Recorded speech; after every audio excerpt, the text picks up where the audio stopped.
Welcome back then, ladies and gentlemen, to DreamHack Summer 2017. This is Battle Royale, Player Unknown's Battlegrounds. I am Christopher Panky Pankus. I am once again joined by the beautiful Ilheim and Oshi7. How are you guys doing today? Doing great. Loving the games yesterday, looking forward to some more. Yeah, I mean, same here. I mean, yesterday was crazy. Round 3 was insane. We saw some nuts plays, and I cannot wait to see what happens tonight. I went back and watched, you know, like re-reviewed all this stuff, and man, those grenade throws from Hollywood was insane. How he jumped over that rock with a shotgun, took a few shots, and then was saved by Marius. Just the fact that they were split up from each other and were able to reconvene back in the circle, push so far away. I mean, they were at the opposite end of the map, basically. Was incredible to watch. So I'm hoping for more big plays like that, but I'm also hoping for more urban combat. I want this circle to end. You really want city. that. I really want it, man. I want it really bad. So I'm looking forward, hopefully, to that. Yeah, we had a couple of moments where it looked like it was going to end in the city yesterday. It just moved away at the last second. Yeah, it's just a tease. Ends up on those hills all the time, right? Yes. Yeah, no, an urban finish would be really awesome. It would be a good one to watch. It's amazing how, despite sitting here and shoutcasting it and watching it there on your screens, it doesn't sink in. So going home and watching it back again second time helps that epicness just feel that little bit more. It's a great moment. Oh yeah, like I said, I was happy that you guys were here because my mind was blown on some of those plays. I was literally speechless. I was not a good position to be in as a caster for sure. So yeah, hopefully I get my mind blown again. That would be nice to see. As it is, let's have a quick look at the schedule and what it took for people to get here. If you were here at DreamHack all throughout the course of the day between 12 and 6 p.m., all the games you were playing on this live client were being tracked. As a result, based on your top 3 placements in that time, the top 50 teams were invited to be here right now in these daily finals. That is how we've got these teams. And as a result, well, our top squad from yesterday are back in the mix. So there's a chance of doing the double here. No, that'd be amazing. They've already won some big prizes, and that would be really cool to see them maybe win more. Is that too greedy? I don't know. I'm sure not. If it was, we wouldn't be here. But they're in, and they've got a chance to go for again. But they are up against hot competition. We've got other winners from yesterday. They didn't win all 3 games. We got guys that won the first game, Landhunden and GDK, with slightly different teammates, but they are back. We've got Skoom and Molman, who were very close up until that very last game, looking to undo that damage that was done to their pride yesterday. I feel like they're the real rivals in this. Them and Marius and Hollywood. I want them to fight more, like go 2v2 a lot more. Yeah, so we'll give them a chance and give them an opportunity. We can look at the top 10 standings from that 12 to 6 point today and see how everything finished up. Just for a little bit of information, remember it's the top 3 game finishes that contributed to your points here. As a result, for 1,000 points a win, Marius and Hollywood had 3 wins throughout the course of the day. So did Taylor and Miller. But that extra little bit of point, that 200 and 135 that adds on top, is based on the kill count. So the more kills you got, the more points you got to add over there. And Marius and Hollywood played, I think it was a grand total of 8 games. Yep. Won nearly 6 of them. Wow.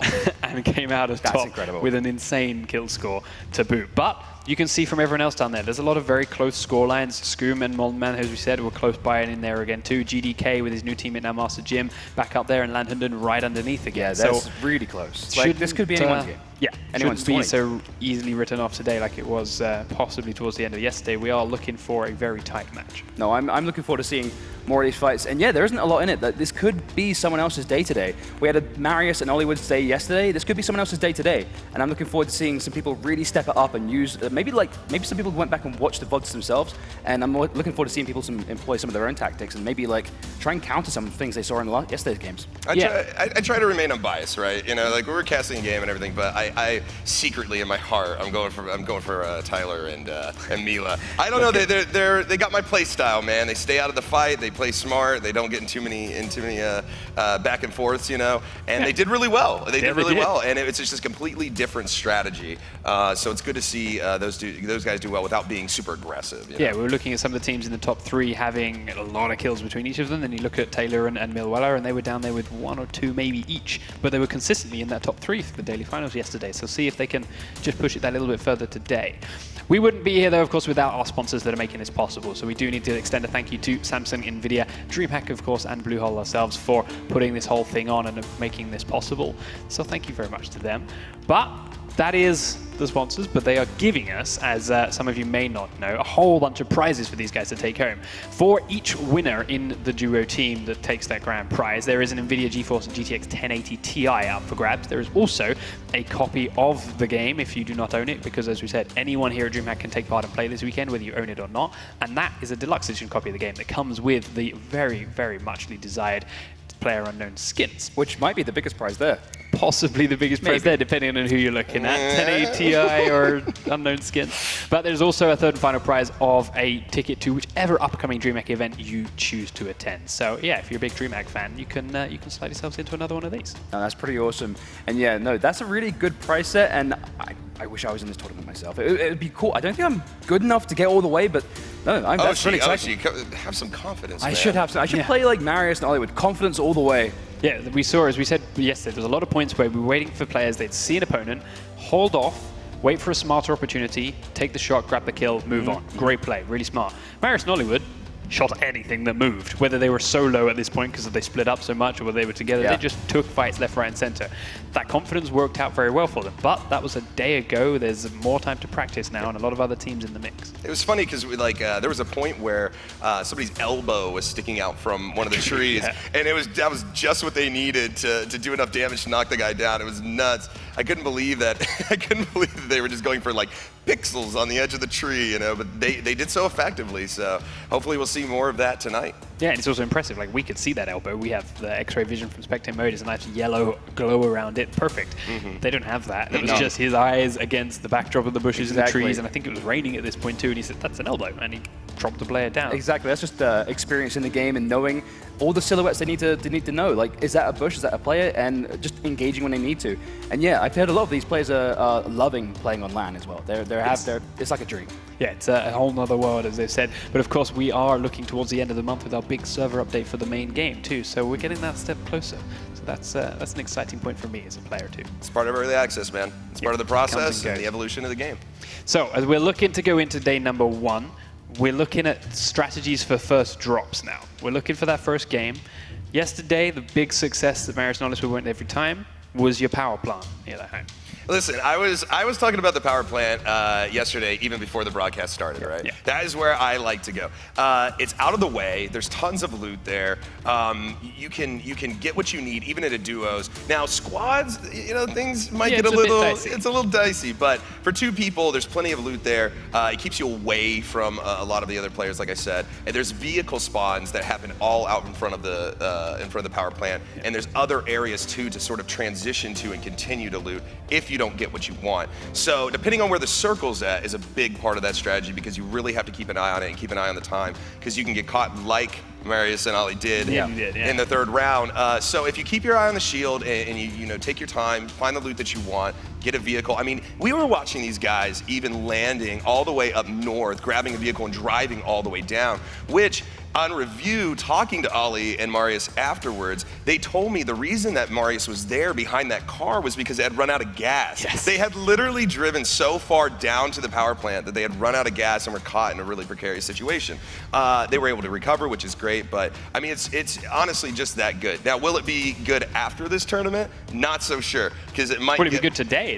Or today, I mean, if any of these teams are actually like doing their homework and going back and watching the broadcasts and studying their opponents, we may see some counterplay today, which is also exciting. So yeah, I'm a big fan of the power plant. I'm glad that they utilized it, because it's like a, I don't know, just confirmation that my head's in the right place at least when it comes to this stuff. So it also speaks to, as we saw yesterday, a lot of the commonly popular spots were avoided. The school wasn't that very much looted up. The hospital was avoided by a lot of teams. Gugpo crates, while having a great plane pathing for it, still only had 1 or 2 pairs that would end up in complete opposite corners of the spot. People don't like going for that early fight if they can avoid it, and that does result in some interesting routes with parachutes and people landing in the middle of fields when they're like, okay, I'll go down here and loot, and then they see all these parachutes open up around them and panic and change, and then they're out in a field with no loot, and then what do you do? Exactly. So, yeah. No, those high risk areas, like, you don't want to die straight away, but also you want to get the good gear, and you have to sort of make that measure in your mind where you want to go. And it looks like a lot of players really chose to not go to the really intense areas where normally in public matches people would go there all the time. Like, it's the first place people go, instant action. But if you're playing to win and there's a some really nice prizes on the line. I notice a lot of players really want to like make it all the way, and they play a lot more conservative, but we're seeing some really aggressive plays from a lot of players. Well, what we see from online squad play is that a lot of competitive and high-level squad play is get to a building that's semi-close to the center of the circle and stay there and hide in third person. In duos, despite that option still being possible, players are more in for fighting.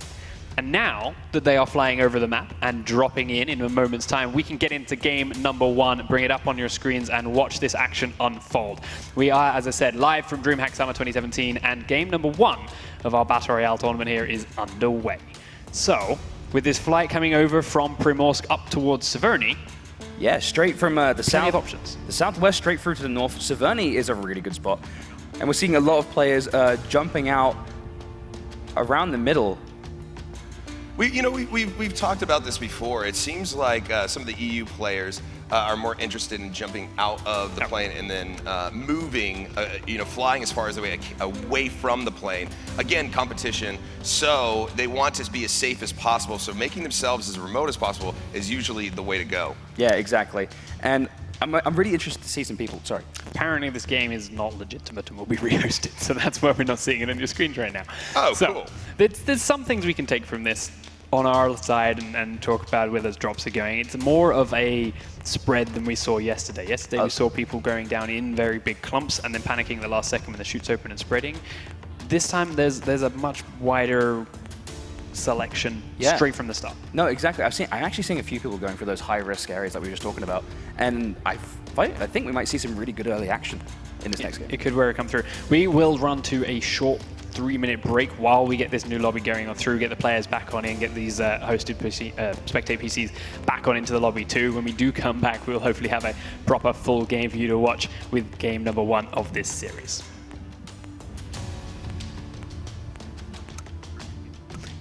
Close out.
Welcome back then, ladies and gentlemen. We are moments away from getting into our proper first game of the afternoon. Let's look at yesterday's games, and we had some interesting things that we talked about during the break there, in that a lot of players that we normally see going for Kar 98s and 8 times and sitting back and sniping didn't happen so much. We saw players that were actually, okay, I've got a Kar 90 in my back, I've got it 4 times or I've got an 8 times on it, but I'm going to get a bit closer and use my assault rifle instead. Yeah, we saw a lot of players choosing not to really play it back defensively on the edges too much, and a lot of people were moving forward. I think people wanted to get inside the circle. I don't think anyone wanted to get caught on the edge, and I think people were moving forward with the assault rifles. A lot of times I saw players with their Kar 98s out, maybe with even a sniper rifle from a drop, and I saw them choosing the assault rifle. I think maybe the rapid fire might be their choice there. Yeah. But yeah, a lot of players were playing it a lot more aggressively than I thought, and it was not even that close range, at longer ranges too. I think that they just got confused with their guns because I saw Ollie using a SCAR at long range and doing so super effectively. Yeah, he hit a couple of shots. That was good. Yeah. No, normally, the SCAR is used for, medium to short range. That's why they've got the auto fire and stuff like that. But he was using it at long range. Maybe that's all he had. But you're right. We didn't see a ton of sniper rifles. I don't think at the end of the game we saw any shotguns. Maybe leading up, maybe a phase, 3 or 4 or something like that. But once it got down to the end, it seemed like the assault rifle reigned king, as far as I saw. Different variations, we saw M16, M4, SCAR, stuff like that, but not a lot of variation at the end there with those weapons. So it just shows how powerful those guns are, especially when they're starting to close the distance there. Medium and short range becomes everything. Especially with the AKM that hits really hard too. Like the 7.62 ammo is really good and really plentiful, and if you have an AKM, you can find ammo all over the map. And yeah, that gun hits incredibly hard, and a lot of people opting for that, just getting 3 or 4 shots in, and then hopefully downing their opponent.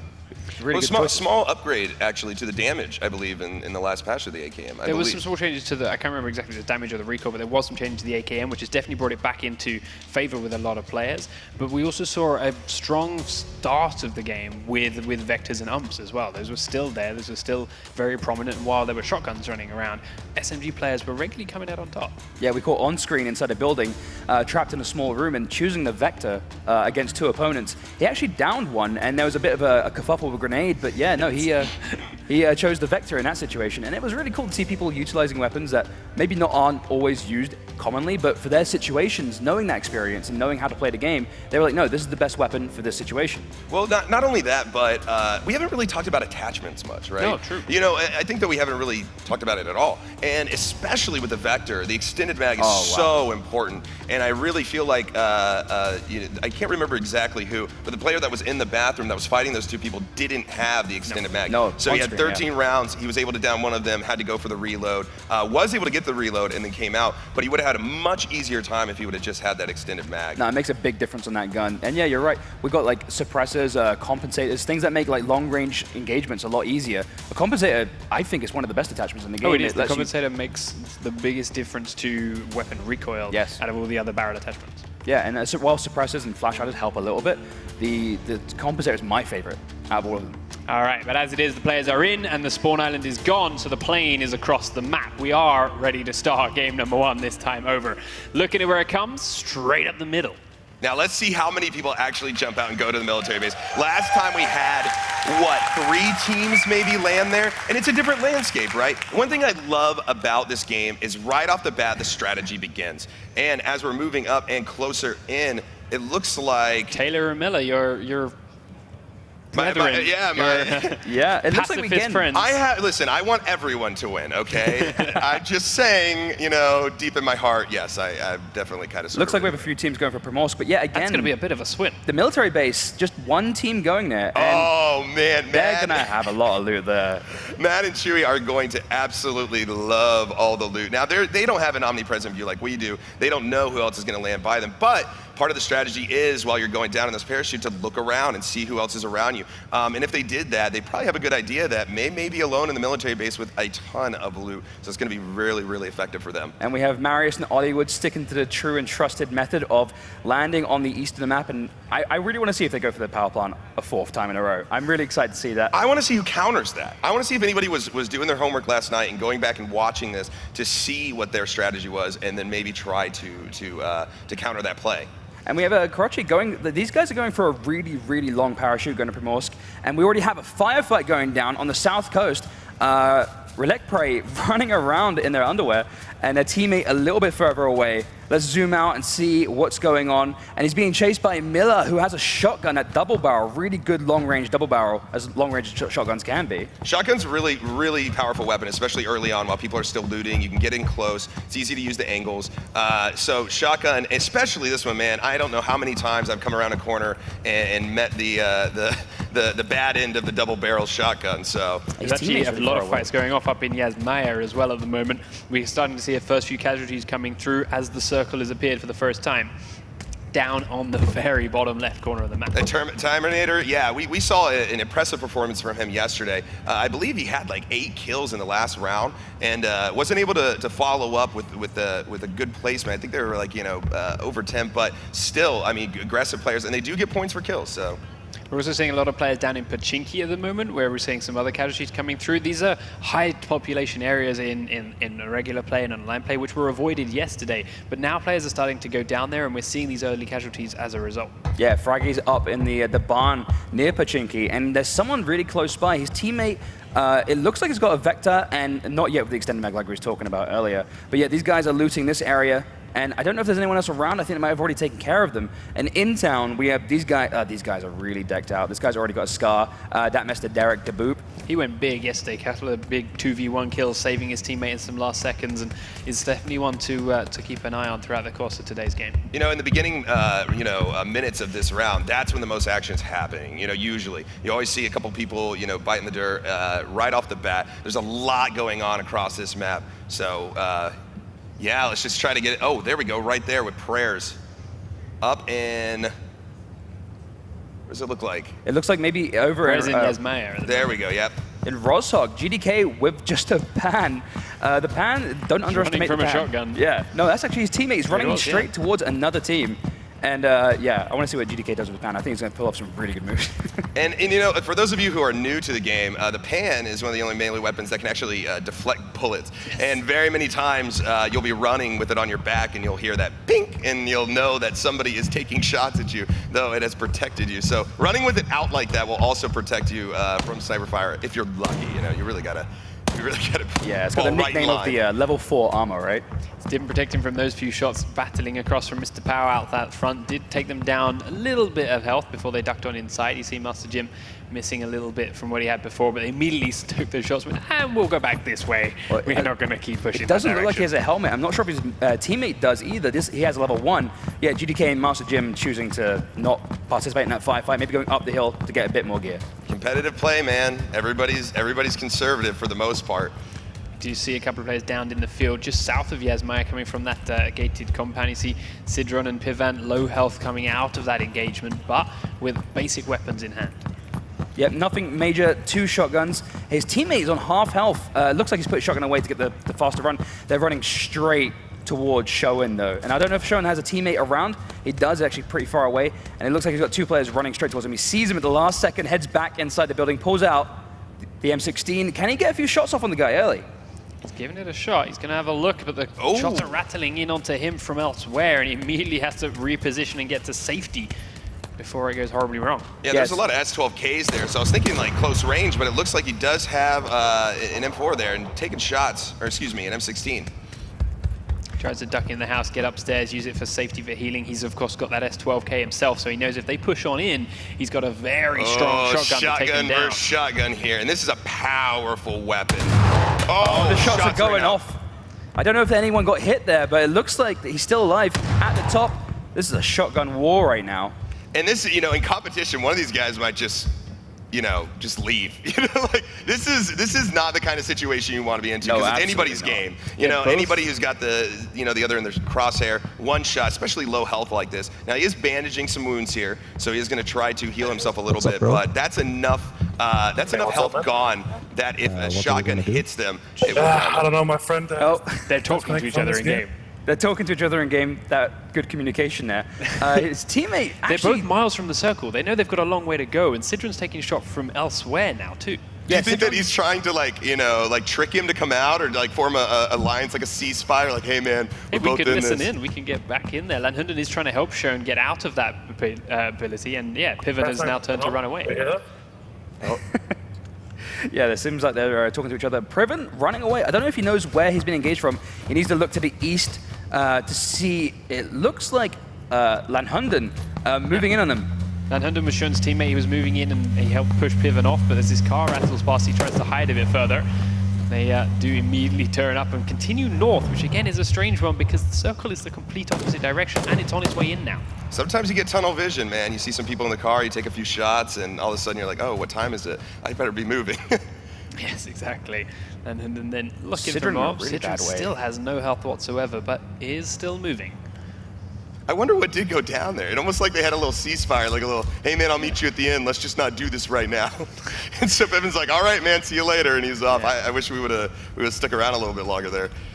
So yeah, Tyrim took a few shots there. It looks like Prayers and Crab are really close by. Both of these guys have shotguns, and yeah, Tyrim doesn't want anything to do with shotguns. They're getting out. That shotgun, it doesn't matter how much armor you've had. I've noticed that I've had really good armor, really good situation, full health, and that shotgun just blows me away one hit. I mean, that's what they're there for, right? Down Short at range. Milta, we have some big red flashing health bars as a couple of players are down. No PC up top of that garage. Jacob down inside that small hut. He is being revived, however, by his teammate, but Kaj here taking a little while to get across to his teammate up on the roof. I wonder if he's going to have enough time to get the res off before the other team pushes. Now, they are going to take a moment probably to heal because they're both low health. I mean, if they have health packs. And it looks like Kaj is playing a little bit conservatively, watching the door, moving around, his teammates moving towards him. I wouldn't be surprised if we see the res coming out very soon. It's about 9 seconds, 10 seconds where they have to stay still. And it looks like they probably are going to be able to get that off without a hitch. Jack right there, right below them.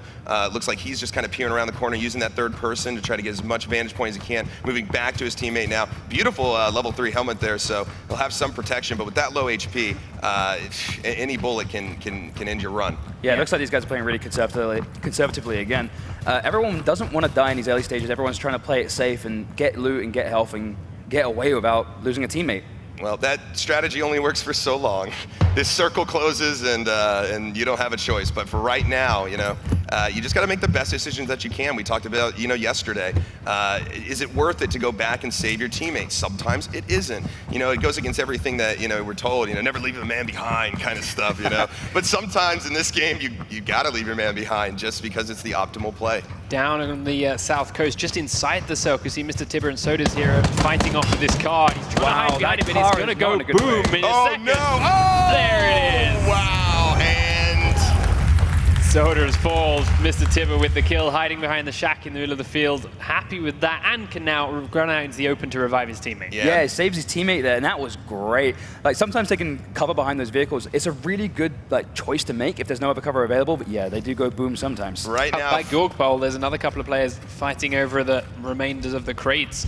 We do see one player dying, but Sora... I wouldn't be surprised if we see flesh raining down over on this side of the map from the last explosion kill. Sora looks hiding like there without a Valen's teammate. down. Can you see him from the window? I don't know how Superman's going to play this right now. It might be, he might have to try and save his teammate here in a really good way. Sora is guarding that top stairway. He's playing it really defensively. Oh man, is he gonna be able to get this res before he goes down? That is tough to make that decision to go downstairs and engage, especially when you're alone. He gets a couple of people. But it looks like he is gonna go down and take a peek, see if he can get a vantage point there. But he wasn't able to, and this is probably gonna give it enough time for Ba to get a heal off. Yeah, it looks like he got their first aid kit off, and now they're about to storm their building. Royal Sora ready for him though, throwing in that grenade, and it wasn't quite. It was in their room next door because that's where they last saw he was. Sora's got great weapons for up close, and they're coming up the staircase now. He turns his back on it at the worst time. Wow, bad luck, man. Yeah. He was watching the stairs pretty well, and then just that last second. Again, omnipresent view. We get to see these X-ray people running up, but just turned away at the wrong time. Oh, looks like we caught the end of a firefight here. Team going down. And it looks like Pachinki is a really busy area. A lot of teams over here, and the red zone's actually coming in hard here. And there's our first drop. Sulkis has actually spotted it, and he might actually go for it. He's running straight towards a pair of players inside that house, though. He may know they're there from the way he's dancing from tree to tree and using this to check his surroundings. But as he looks up towards the top of the hill, he's definitely making sure there's no one in his path when he heads towards this drop. He hasn't, however, spotted the players that are waiting. No, he also doesn't want to run into that red zone. He does want the crate. He keeps on looking up at it, but he doesn't want to run straight into the red zone. The red zone is a big thing in this game, and you need to take cover every single time as the bombs come down. And not surprisingly, Hollywood and Marius coming from the power plant outside the shield. They didn't actually go all the way there this time. They looted Milter and they went along the coast towards it, but there was another team at Milter Power which they actually fought before making their way back into town. Why do you gotta ruin my good time, man? I want to believe they went to the power plant, all right? But what's really interesting is actually Scoom and partner are actually on the opposite side, way up north doing looting there. So maybe adopting the strategy a little bit, but changing it up on the actual place that they visit. Slukis has turned his back on this little house down in the field without realizing there's two players in there. Now, they haven't seen him yet, looking from where they're looking out those windows, but it could be very, very catastrophic for him if they pick the right time to peek. Yeah, a lot of players coming together on this hill, and this could actually be a huge firefight. There are multiple teams on this hillside. As he aims down sight, puts shots in, unfortunately, none of them hit. Gets one little hit off. Bishop running through the foliage. And the explosions are happening in the middle. It's right next to him. That's got to make him feel a little bit nervous, but he was able to get Bishop down. Slukis looking around, looking for the partner. I mean, an obvious sign that the partner's still out there is because it wasn't an immediate kill. It was just a knockdown, so. And it looks like his teammate went down to the people in the building behind. Medi Joker getting some good shots off. And yeah, it looks like that everyone's playing this super aggressively right now on this hillside. This is absolute mayhem. Yeah, this is crazy. This is chaos. Just bombs raining down while people are running around shooting at each other. These are the kind of brawls that we see sometimes where it's just, man, anybody's game. You do the best you can, make the best decisions that you can, but it's difficult. Just so much going on. And it looks like Slukis is trying to make an escape. He's like, I'm done with these explosions. These bullets whizzing past me. He's getting out of there. He's had quiet enough, and he's jumping in the car, driving away, taking shots on the vehicle as he drives away. Be very careful through those wheat fields. Oh, and he actually he wants to clear the house out. So these two came in. They cleared the house out, the two that were already in there. But the two that were already in there had downed Slukis' teammate that's up on the hill. Now, Slukis went to try and revive him. He used the car for cover because he was already getting shot. He's now had to reposition. Through the window? It bounced off the glass. It bounced off the glass? No, it went straight on in, but it didn't do enough damage. They're hiding in the back room, the pair of them in the same spot. If this nade goes through the right doorway, he could get them both. Last second dodge across from Ghost does split them on either side of the house, so Slukis has to push in. And if he wants to save his teammate, he's got to go very fast because he's bleeding out up on the hill, and there's more players swarming the area. There's absolute carnage in these fields, and yeah, Slukis wants to get inside here. He opens the door, shot's gone off. Ghost goes down straight away as his teammate puts gunshots down on that doorway as he leans across. Wow! Slukis. What a play from Slukis. Yeah, that was amazing. He's gone down really low health, taking cover again in this building. This building seems to be a really popular one. Everyone covering from the bombs in here. I know this is, what is this, a second round of bombs that are about to go off here? I mean, what do you, give the guy a break. I mean, come on. Oh, and the ghillie suit. Look at this. Bishop's really close. He's got that sniper rifle on his back, and he knows something just went down in this building. This building is a focus point for all these players right now. Slukis, he's still looting a couple of the other rooms, looting the bodies, of course, of those players he killed. Bishop is aware of the area. They're cautious of the building, but they are looking to sprint on past it towards the next circle, so they've got a long way to go. Well, they have to, right? Because the explosions are outside. It's the only cover they've got, so that's why it's drawing so many people to it. But they're ignoring it. Now they've gone straight past. Slukis is going to come out this door or the window behind them, and he should be able to spot them running across that field. Oh, wow, what a great spot. He goes down sight. They tried to get in the car. The bike and the headshot right there. He takes down one, and the second one is very low. He's getting in the car to try and run. He's getting in the passenger seat. Slukis is doing so much damage, and they don't know where it's coming from. Slukis now needs to reload. This team needs to get... This is a really intense moment. Can they survive? They hide behind that little bit of hill. He's trying to take out the downed player, but he's not going to have a lot of ammo left, and he's going to have to duck back in and reload. This is Bishop's chance to maybe get into a safer position and put fire back onto Slukis. He's using this to loot, trying to get some more ammo, maybe some more meds out of the team that he killed inside here. But that ghillie suit is still waiting in the field with an M24. Yeah, he's ready. He knows where the shots are coming from. He's behind that car again. Someone else taking the cover behind the car as the circle is coming, and these guys do not want to get caught in that circle. Man, step aside, Chuck Norris. Slukis is just dominating these players. doing what he can, but there's the blue coming through. He knows he's got to come out. That tunnel vision I was talking about earlier, when you start shooting at people, you start getting these gunfights, you stop looking at the time. And here goes the motorcycle trying to get out of here, Bishop with the ghillie suit. Kind of a silly picture. The guy in the ghillie suit and the motorcycle trying to escape, but this is only out, right? Oh, and so he's going to be left behind. Here on the hills. Yeah. These are the most dangerous areas. Yeah, I've crashed here so many times. And you know what, like the motorcycles are really unbalanced, like as we just saw. And yeah, he's getting the hell out. Oh, wow, okay, it was just a little bit of lag. Close. I thought he had crashed. Yeah, but hey, he made it away from Slucas, and that's an achievement in itself, because he was very much pinned in that field. Slucas, a slight mess up to let that happen.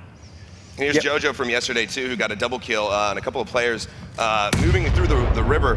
And it looks like he's going up top, trying to take shots and protect his teammate. He was able to get him up, but he hasn't been able to get a heal off yet. Derek, who you had said earlier, played really well and actually had backed up JoJo in one of the matches that we had Yeah, he's a great player, and he gets a first aid kit off. This might be a 1v2, and he gets shots on. Oh, nice headshot. Great shooting, yeah, and he goes down to the grenade. Oh, wow, the grenade. Trades him straight back. We still have 70 players alive right now, and we can look at the map at how small the circle already feels with so many of these players looped in here. Yeah, that Mr. Derek didn't manage to res his teammate, and yeah, he's king of the hill right now. I don't know. I don't know if it's just me, but I feel like today there's so much more aggression. Yes. Like, I mean, early on, when people are starting to spread out a little bit, we have seen some people, backing off, running, retreating. But for the most part, I mean, this has been a lot of action, and we're not even to, the last couple of phases yet. No, barely anyone's perished so far. It's actually a really intense game. A lot of people really playing conservatively, but also playing really aggressively. It's actually a lot of fun to watch. Yeah, a lot of players coming on in. Slucas, I still believe, is the furthest outside the circle, but the last couple here, you can see Piven and Sidra and his teammate that went all the way up to the north of Yasnaya are coming back down now and making their way in towards the safe zone. As that circle ticks on through, we're one away from that death circle that everyone chokes that out. This next one really starts to hurt, but they'll be inside and they'll be safe for a little while, but there are players everywhere. If you're new to the game, as these phases go on, the shield gets more and more damaging. So it's really important, especially from here on out, to make sure you're in the circle. That should be priority for a lot of these teams. Yeah, after a while, that circle does a lot of damage. And if you get caught outside, sometimes you can't keep pace with the circle. I found myself a lot of times running after that circle, wishing I was a little bit faster and, yeah, not quite making it. But yeah, no, getting inside the circle, knowing where the circle's going, and using that and analyzing it and getting yourself in a good position, not just getting just straight in, but also getting in a good position it shows experience in this game.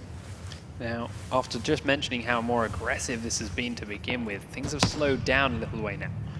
JoJo taking some shots at Jukebox, driving around through the middle of everything, but he's got to be careful not to give his position away, because with his iron sights in that spot, people can really easily outshoot you over those kind of ranges. And it doesn't look like he has a helmet either. It didn't look like level 1 backpack, no helmet. Very dangerous play. It's been a bad round for JoJo. Jukebox just blew up.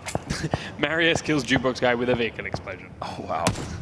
It's interesting. You don't see a lot of fights here at the quarry.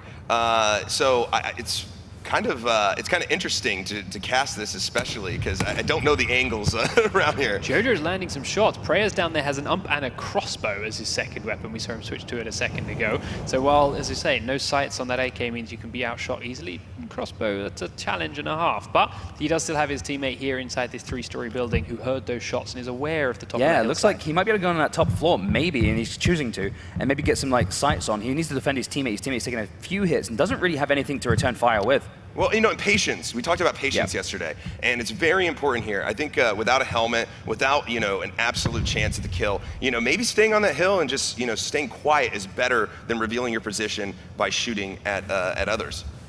And it looks like Crab's teammate is joining in. Preyers in the bottom of that building. JoJo is playing it really patiently. He has no helmet. He doesn't want to get caught. Any gunshot could end him if it goes straight through the head. And yeah, he's just camping on this hill, prone, utilizing. As you said yesterday, not a lot of players utilizing prone. We're seeing a lot of players, when they're playing defensively, when there's a lot on the line, using prone a lot more. Yes, they can use that to hide in the grass and hide on these slightly unpeculiar angles, which people aren't used to looking for the shape of a person as it looks when you go prone like that. We are looking at the last few players now making their way through. Slucas made his way in. We did lose Dr. Derek, but up towards the north side of the circle, we are getting a lot of fighting between Frag and his squad. Piven, Sidron, after all that running, are starting to fight. Yeah, Piven running. They're taking a few shots. Sidron, this entire game, we've seen him on no health. Yeah, he's just challenging himself. Like, it's not hard enough. He's got to run around with 2 HP. Yeah, no, it's no first aid kit game for him. But yeah, he's taking shots from Valen behind and his teammate. They're chasing, but I think they might have lost him in the forest. Yeah, I think they got up and over the hillside. Citron still low health, but still moving. Now as the blue starts to come on in again, everyone's moving through down towards the southern edge, out in the big open fields and the compounds. Relic plays and Mr. Tibber are looking to fire out from inside that compound. And looks like we've got a lot of players on top of each other right now. Rival Munman taken down, Spreade, and his teammate, Scoom, trying to get up that hill. The geography is just not good for him. Oh, and he loses his teammate. Hey, he's taking some shots. Wow, what a save. Yeah, his teammate's going to be really thankful for that one. Caught right in between those two teams. Scoom having a moment trying to get up the hillside. GDK there you see driving past, but there's Hollywood and Marius waiting for Scoom and Molman right on the other side of the cliff. They heard those shots. They know they're coming, and they'll have seen in the kill feed, they know exactly who it is. So they are prepping themselves for the fight that's about to come their way. It's so funny, right just to the mention and the audience is starting to clap and everything, they become fan favorites because they just play so well together. Yeah, and everyone saw the games yesterday. These guys are doing fantastically. Down on the road, there's a couple of other pairings coming in now from the same direction. So there's 4 squads around here. 2 of them are being shot at already, and Skullfur trying to put shots in towards the trees. They do get one down. Looking for the second one. Is he trying to continue running deeper on through? But as he goes further in, his teammates further away, and that revive looks more and more unlikely. Skullfur and Sivlock looking to push down onto them though. But from up and above, they're going to get shot in the back by Marius. Meanwhile, Hollywood is still focusing on the Scoom and Molman combo. So there are 4 squads around here. Marius and Hollywood are fighting happily onto 2 of them.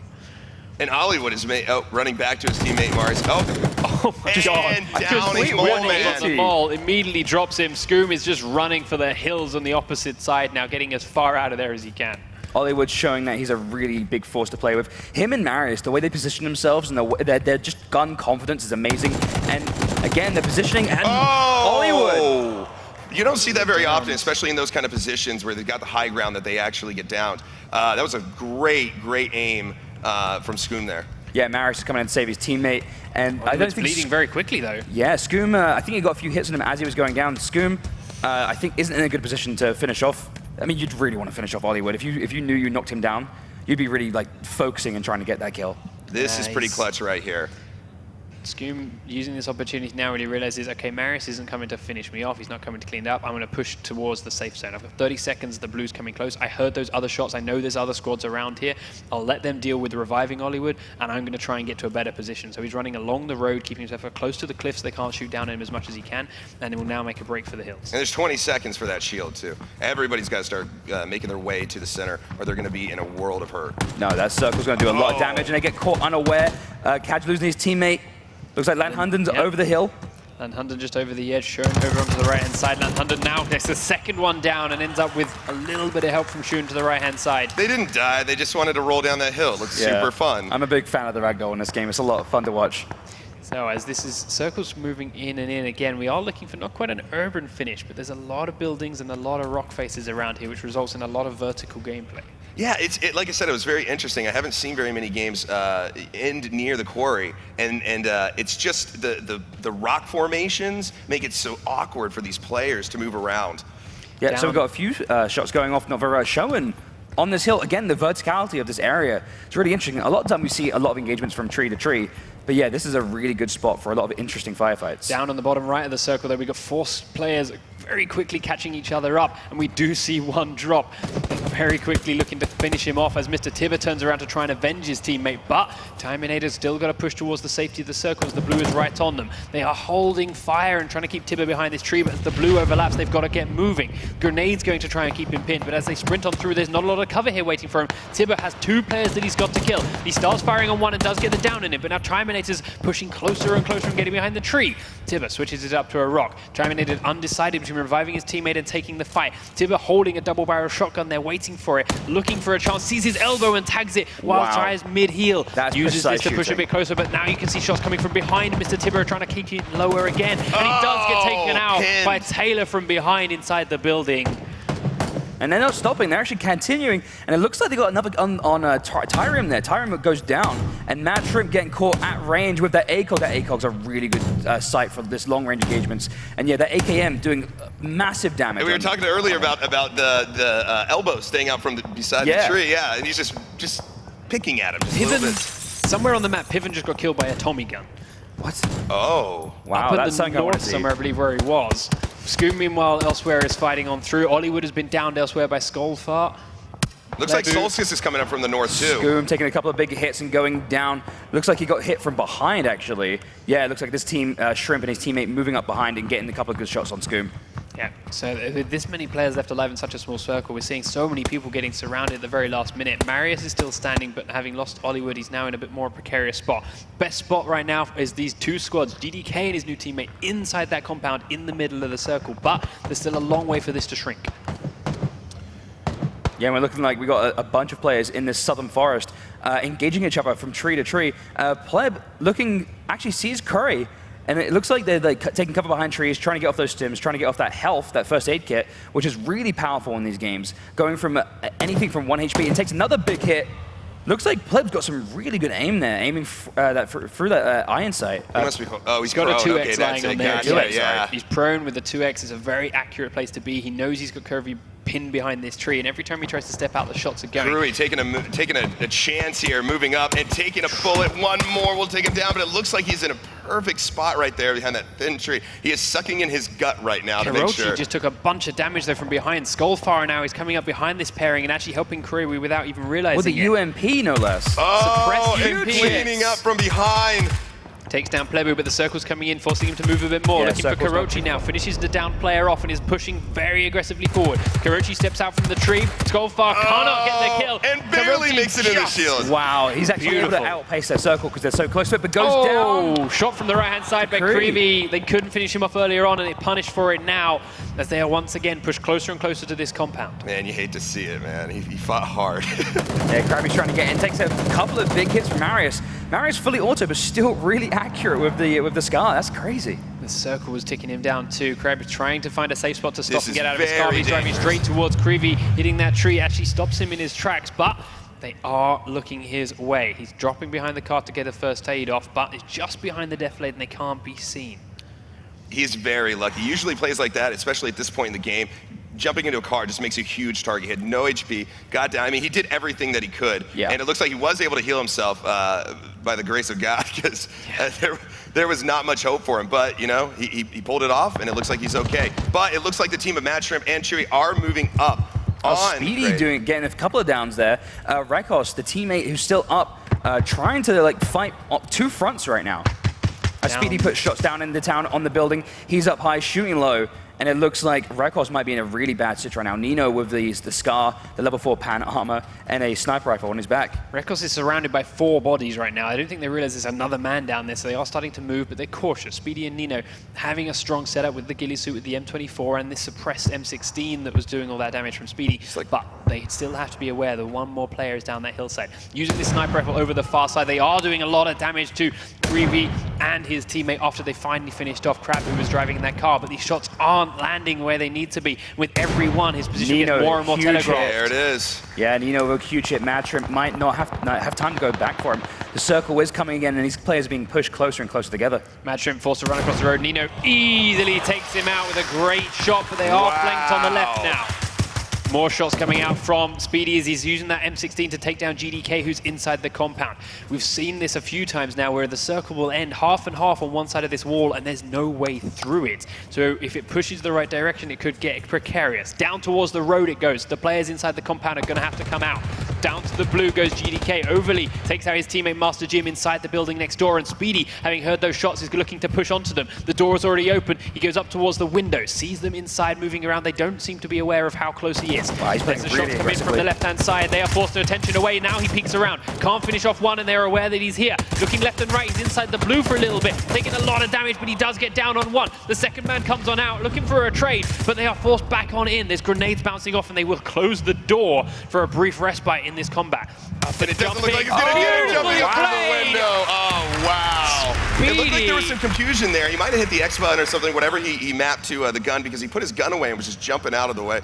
It looked like he was just caught in a bad spot. Now, especially now that the circle is in a whole new area, out towards the road at the corner of this building. So Nino and Speedy are going to have to move down south. And this is now two teams, Taylor and Mila, here moving in on them. Still, I think they are actually inside. Taylor and Mila inside the circle. Speedy coming around the outside right now. Speedy separated from his teammate, and it looks like Nino's opting for the Scar. Mila just trusting the UMP and Scar combination, really impressive.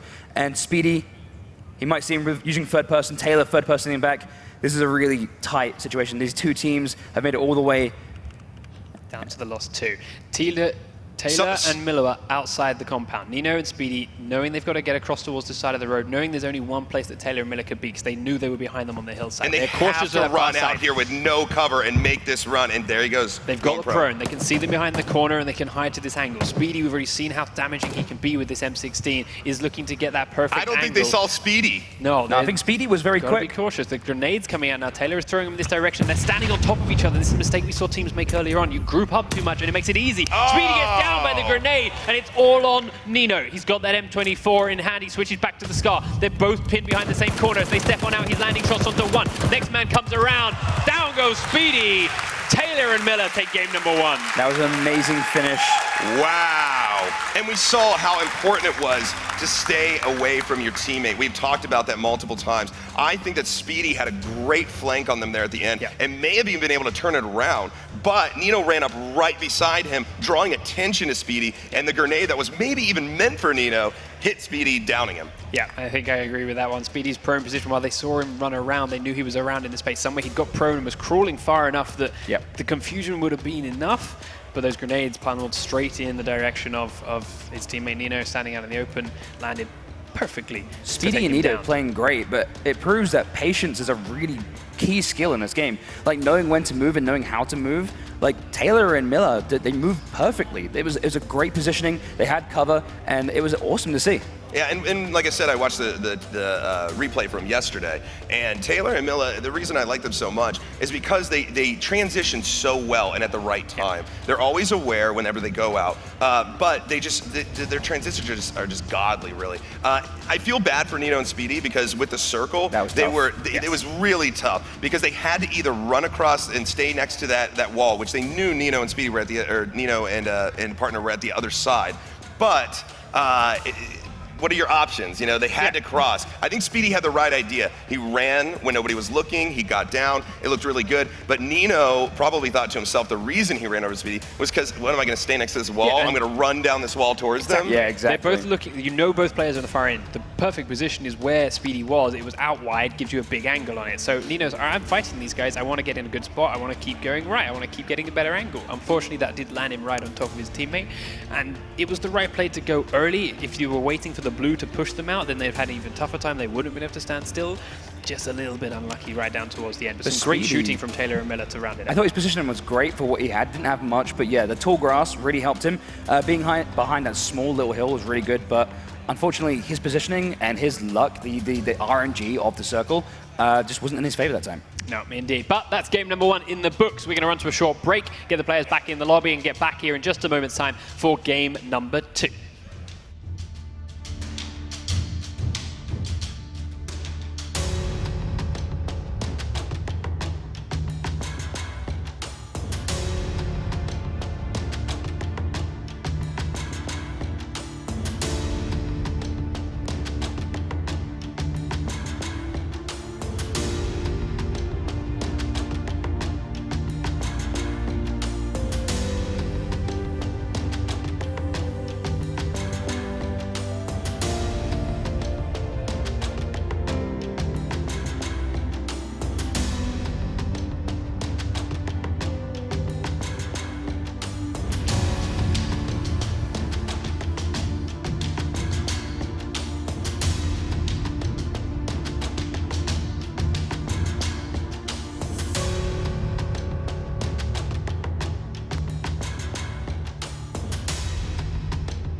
Welcome back, ladies and gentlemen. Game number 1 here at DreamHack is in the books for the day. So game number 2 is being set up, good to go in just a moment. And we have brand new winners in our first game of the night. Yeah, it was kind of reminiscent, actually, of the first match from yesterday. Ollie being caught in kind of a difficult situation there at the end. The team of Speedy and partner, they were having a hard time too. It's interesting when it comes down to the end, exactly where the circle is going to go and how you have to make those quick decisions to catch up and keep up with the other teams. Yeah. Exactly, making the best of what you got and using your position as well as you can. We saw Speedy at that building, like utilizing the window and jumping up and gunning that guy down through the window. That was amazing to watch. But unfortunately, the final circle just wasn't in his favor, even though he did the best as he could. Yeah, just got a little bit singled out. Looking back at some other points in the game, we saw a lot more action throughout the course of the match. It was insane, especially like right at the beginning, right? Yeah. Go ahead. Sorry. No, it's blown away. It's right at the start, we saw a lot of players dropping into the areas that yesterday were avoided. The high population, the high loot certainty areas, the Pachinkis and the schools and the Roshok and Gokpal, which yesterday we saw a lot of people avoid. Today they went, no, I'm not going to avoid it. Everyone else is avoiding it. And as a result, we had some big clashes in there right from the start. Yeah, and it was interesting to see Skoom and Moleman actually go up north.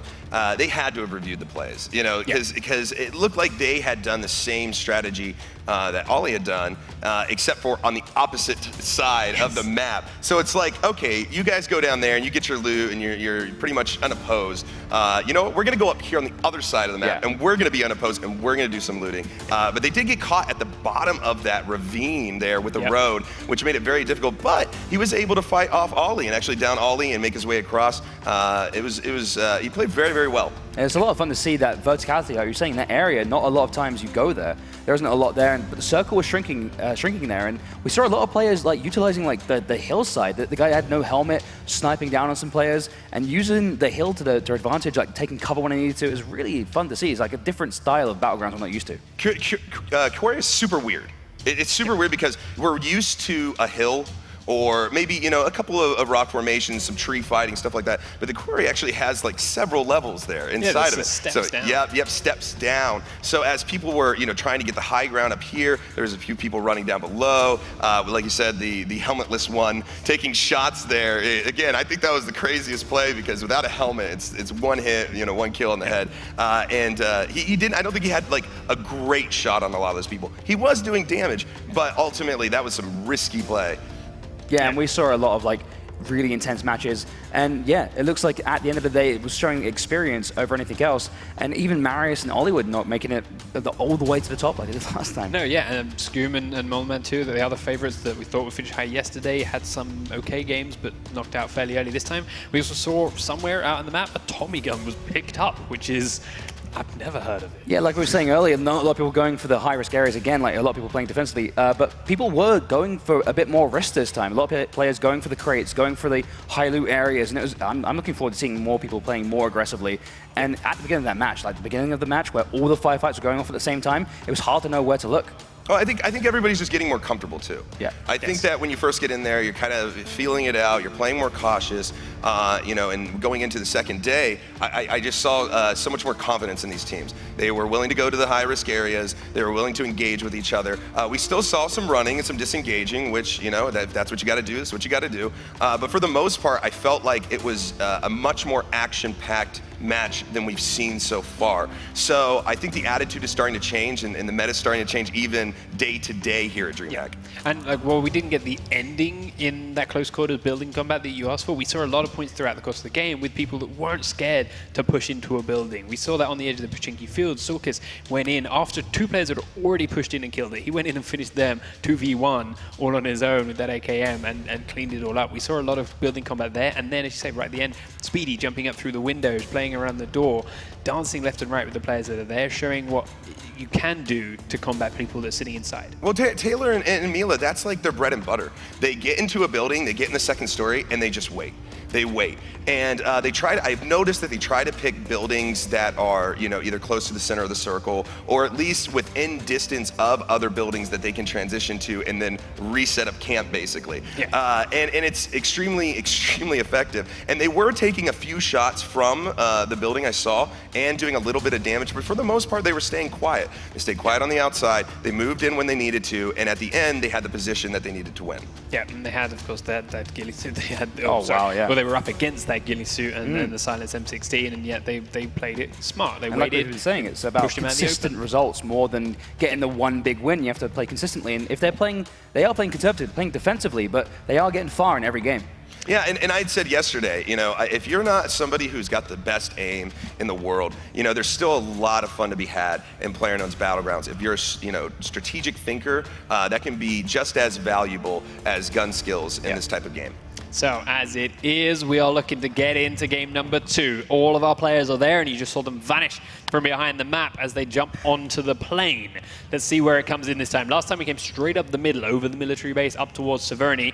Now we're coming from the right-hand side and going straight across the water. Not a lot of options from down here. Well, I wonder how many people jump into, the power plant. I wonder if Ollie and Marius are going to go there. Actually, it doesn't look like anybody's jumped out right away. That's when you're first allowed to jump out, and that's a lot of players. So how many players do you think made it this far, saw no one jump, and chose to go for it? Oh, like all at the same time they decided to jump out of the last. Oh my God, no one's going there. Let's go. I feel like at that point they could have jumped out a little bit earlier, and I think they were watching, and I think I think that you made a really great call there. And again, we're not seeing people go straight to the ground, trying to get to the ground fast and right away. They're willing to fly as far as they need to spread out and get away from the other competitors. Yeah, exactly. And we got a pretty even spread all along. Looks like Shrimp is staying into the very end, going for Primorsk, it looks like. But yeah, a lot of players. Actually, we have a few players going across to the military base, going for that long shoot again. And there's Sluskis, who actually is going to the military base, who had some incredible plays, took on 2 teams basically by himself, and came out victorious and scaring away one of the other competitors. It was pretty crazy to watch him come down from the north. Unfortunately, he wasn't able to pull up the win, but some great plays for him. So I can't wait to see what he does going to the military base. I'm sure he's going to find some really amazing loot. So, as we do see the last few parachutes dropping off, people have got up as far as the Pachinki area and as far as that crater spawn, but there's a lot of areas north, which if people find vehicles and get up there, will be very alone, safe, and unlooted. Yeah, unlike these guys who are all crowded together in the same small town. Yeah, there's a lot of looting going on right now, so everybody's just scrambling to get a weapon, whatever that might be. But I think once somebody does find a weapon of value, I think we could see a lot of fire play here very shortly. Yeah, and there's an Uzi right there, yeah. Bishop and the player in the building next door on the other team only has a machete at the moment, so Kittelsen could do a lot of work with this if they want to push aggressively for it, but right now they seem to be content just looting the rest of this building, and now Bishop's found himself a scar. Yeah, and he's going to leave some scars on some of these people if he figures out that they're just south of him for sure. Bishop, last round, was down, was able to get back up from the teammate and make a few more good plays. So he's got some skills, so we'll just have to see what happens when he figures out these couple other teams are here in the vicinity. Exactly. We've seen these players grab their early guns, but it looks like Bishop's really playing conservative right now. He doesn't want to engage anyone right now. No helmet. The helmet's one of the biggest things in the game. You need at least a level 1, otherwise any bullet could end you. Despite being so close together, these guys are still kind of far away. Let's have a look at the map and find out what else is going on around. We are seeing a first few casualties coming in. Big Boy here just picked up a double kill with a level 3 helmet and a pistol and nothing else. So he is down a teammate, but has done a bit of work himself. Pachinki, despite some players heading that way, Marius and Ollie would have free reign of the town to themselves. The school and Roshawk has a little combination of players in there. And some players, it looks like Fraggy is just running from where he landed up and through the fields. There's no loot really around that point. The circle's pretty good for all players. It has landed right center of the map, so despite the less than optional plane route, everyone's going to have a nice safe chance to get back to that circle. And I noticed that Ollie and Marius aren't going for their signature strategy there in the southeast. And do you think that's because of the fact that the trajectory of the plane came from that side? Oh, definitely. Yeah, and that's I just, I asked that question kind of rhetorically because again, the strategy starts right off the bat, Exactly. And it's important to know in this game. That, But they must also know that people have been watching the VODs yesterday, and they might know that the strategy, they don't want to be challenged, and a lot of players might be going for those big kills. They want to go for like the very impressive, and like they might not win the entire tournament, but at least I took down Marius. Just claim that title. That's all they take home. But you know what? Hey, if I was able to get a kill on one of those guys, I would be super happy. No, please try and shoot them with your pistol. There's no way. It's And playing plus, it safe. I mean, he doesn't know that's Tyler and Melee, but if he did, he definitely wouldn't take a couple shots on those guys. Oh, yeah. So we do see Bishop picking up some kills now down on the coast as his teammate Lil Hop is coming around to try and help with the fight. Yeah, Bishop getting a really good headshot on Kittleson. And yeah, you're exactly right. He's got that scar. His teammate's moving up. And it looks like Mr. Kapow is in a really, really unfortunate situation. Only a pistol. Yeah, only a pistol and all alone. Bishop with the high ground, with the scar, with his partner Lil right there. It does. Oh, and a Molotov goes up right above him. Mr. Pow is probably trying to figure out what he's going to do here. He's got the Uzi out, which is a great close-range weapon, a smart play. Lil watching the door with the shotgun, but again, Bishop just covering up top. This is some tactical gameplay from Bishop and Lil, keeping this guy pinned here with absolutely zero options, because even if he ran north up there, Bishop's going to take him out. If he does manage to get to the door, he's going to find a shotgun in his face from Lil. And it looks like Kapow is judging those corners. He's playing really, really defensively. He knows he's outmatched, and it looks like Bishop's going in with the scar, and it looks like he's edging his corners, and this could come down right now. Seeing a little bit of a flank. Now, I'm not sure if Mr. Powell saw that transition. If he didn't, this is going to be an excellent flank. Lil coming around the right side, triangulating the attack. Simple geometry. And, Mr. Powell actually taking down his partner. Finished him off too. Oh, man, that hurts. Mr. Powell taking no prisoners, but doesn't manage to get the finish, and Bishop now on his own. I said earlier that Bishop was going to leave the scars, but I think Bishop actually took the scars from that encounter, losing his partner. That was a great play for Mr. Powell. It's unfortunate that he went down. So the Fluffy Red Panda and his teammate trying to engage this team in this building, really defensible position. He's pulled out that submachine gun, so he's going to go for like a fully automatic from the hip shooting. Oh, and takes down the partner outside and executed. Oh man, this is kind of a crazy play from Fluffy Red Panda here. He's playing very aggressive, just running up on this building. It looked like he was going to run inside, decided to run around the other side, ran to the partner, was able to kill him. Looks like he's moving around the outside, kind of just feeling it out. Where's this other guy at? He knows he's inside, but can he see him through the windows? Is he upstairs? Is he downstairs? He might not know exactly. And it looks like yeah, it looks like his partner has moved in through the back, but with half health. Would you send your half health guy up the stairs first? I wouldn't, and it looks like they are going to pay for it there. Wow. Looks like he is using his partner. Yeah, and there we go. So he is going to be able to get his partner up, but tactically they've got to question that play. Yeah. If you've got full health and your partner's half health, you want to be the one to run up those stairs, take what you can, because you're going to have the best chance of surviving that encounter. I don't think they even needed to go up the stairs, to be fair. They had a hillside behind it. They could watch through the windows. He's going to be sitting at the top of the staircase right in that room, just like he was. That's how you hold that house. Yeah. Play around that. Do everything else you need. Loot the buildings next door. Find a grenade. Or just wait for him to come out. He's unnecessarily aggressive. Yeah. But until that vaulting comes in. Until that vaulting comes in. And that's a whole different beast. Yeah. Then we see him jumping out of windows. Oh, and a nice little roll there from Nope.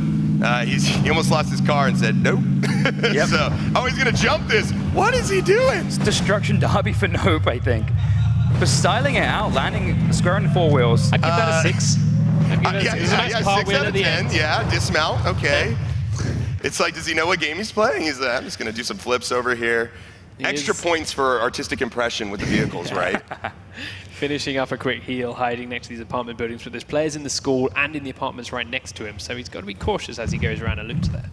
Look at the map here. Everybody's really spread out, actually. Yeah, everyone's trying to get inside that first circle, and it looks like a lot of players are coming together around the edge of the map. Who went all the way north? Is there anyone further up than we've got there? Yeah, all the way up to Severny, there is a pair. Managed to find a vehicle go all the way up. Did have a couple of others that are Scoom, in fact. Yeah, Scoom and Moleman going up north again.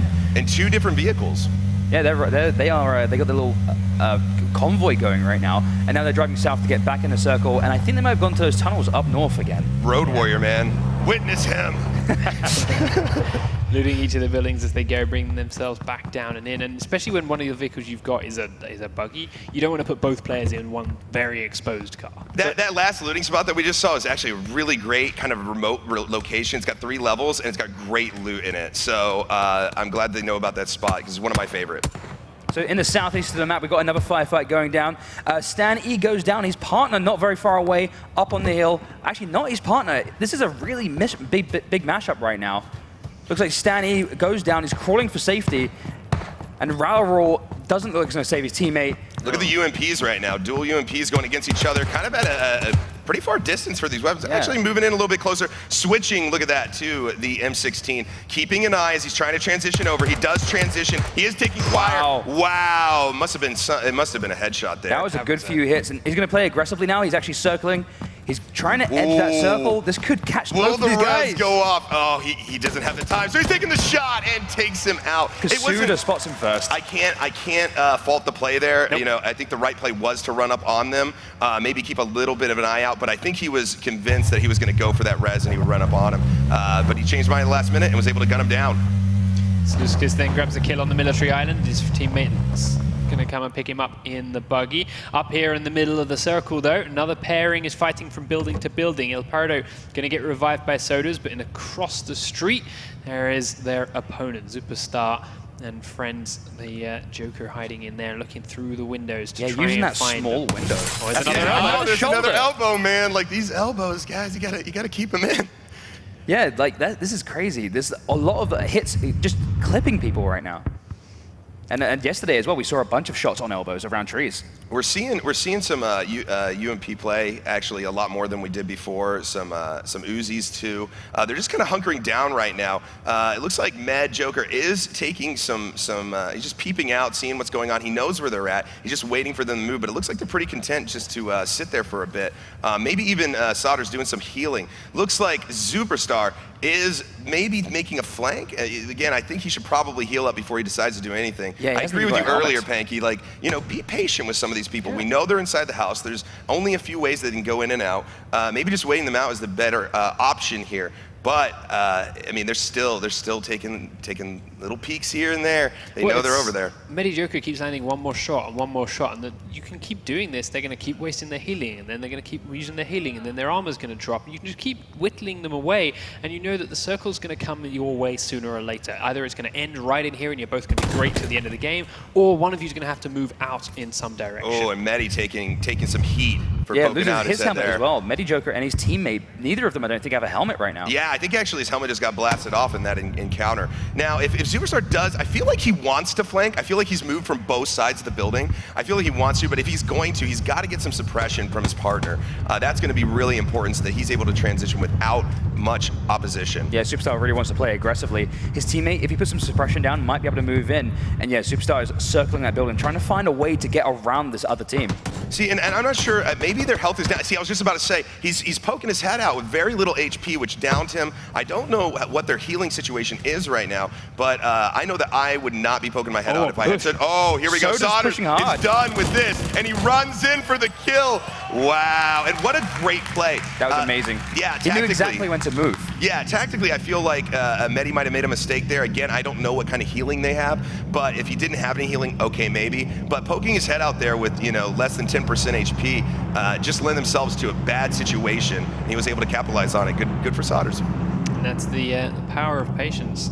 They hid in that yellow house despite getting shot at for a while, despite getting shot in the elbow a couple of times. They just waited for that opportunity, and he just, hey, stuck your head out one too many times, and that was the opening they needed. That's what we saw at the end of the last match. Yeah. A lot of patient plays. Down at the bottom of this little hill, Nero can see these players running around in the building. He knows they've come out. I wonder if he knows there's a car there. I bet he can hear it now. Moving, yeah. So what does he do about it? They're driving straight towards him. It looks like Nero not wanting to play too aggressively. He's got his AKM in hand. I think he's just waiting to see if they come. Oh, wow. And it could have been more perfect there. Leaning out of the window. Jojo. Wow, what a great shot from Joe.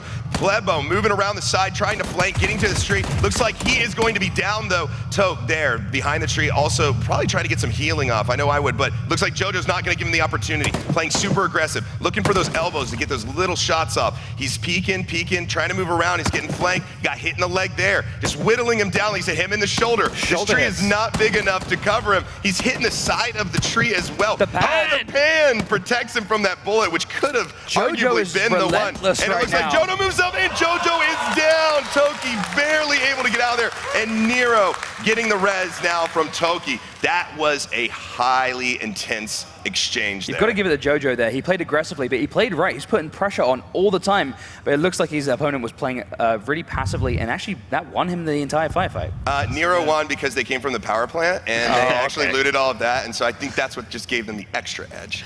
OG Rez in the top of this hill has down Valen. Valen's been doing work with the Kar 98 in both yesterday's games and earlier on today, but they couldn't quite place highly towards the end round. As it is, his teammate is a long way away from him there. You see Superman here, no chance of reviving Valen, and is just focusing on this other pairing that are down to the south. Yeah, Superman's got to be careful here. He's about to get pinched between these two teams if he's not careful. Yeah, Looks like the team to the north, though, is content with staying in the building, so moving back down south towards his teammate might be his best option, but still not going to be great. I wonder if he's going to even, he's not even going to have an opportunity to save his teammate. And he is taking gunfire now from Orgs. Looks like Superman is behind the tree. He's not sure where those shots are coming from exactly, though. He's going from tree to tree. Can OG Rez get a good shot off on him? It looks like he's got, I mean, it looked pretty pinpoint, but I mean, the bullet drop in this game is a real thing. SKS is a beautiful gun for this kind of range. With the suppressor on the end of it, we don't talk a lot about attachments, but I feel like the SKS, suppressor, and 2-time scope is a great combination. And it's really doing him well now. And you know, it's very likely that Superman didn't even know where that was coming from. The suppressor is so good for just, I mean, that's what it's there for, to silence your shots, keep you hidden even while you're engaging people. And it looked like Superman was just kind of scrambling back and trying to gain some bearing. And it looks like Cut is actually moving up to maybe try to clean this up. A lot of loot if he does, which is going to be in their advantage. But we'll have to see. Yeah, Superman running away from that firefight. Yeah, Superman, he's had enough. He's flying away. But Master Jim, he must have heard some of that shots because he's coming up right behind OG Rez. OG Rez has no idea. Did he not see him to the right there? Oh, now he sees him, yeah. He sees him, goes prone, and starts crawling back to the tree. This is competition play, right? It's just like that lack of confidence that, oh, crap. But again, the big nope.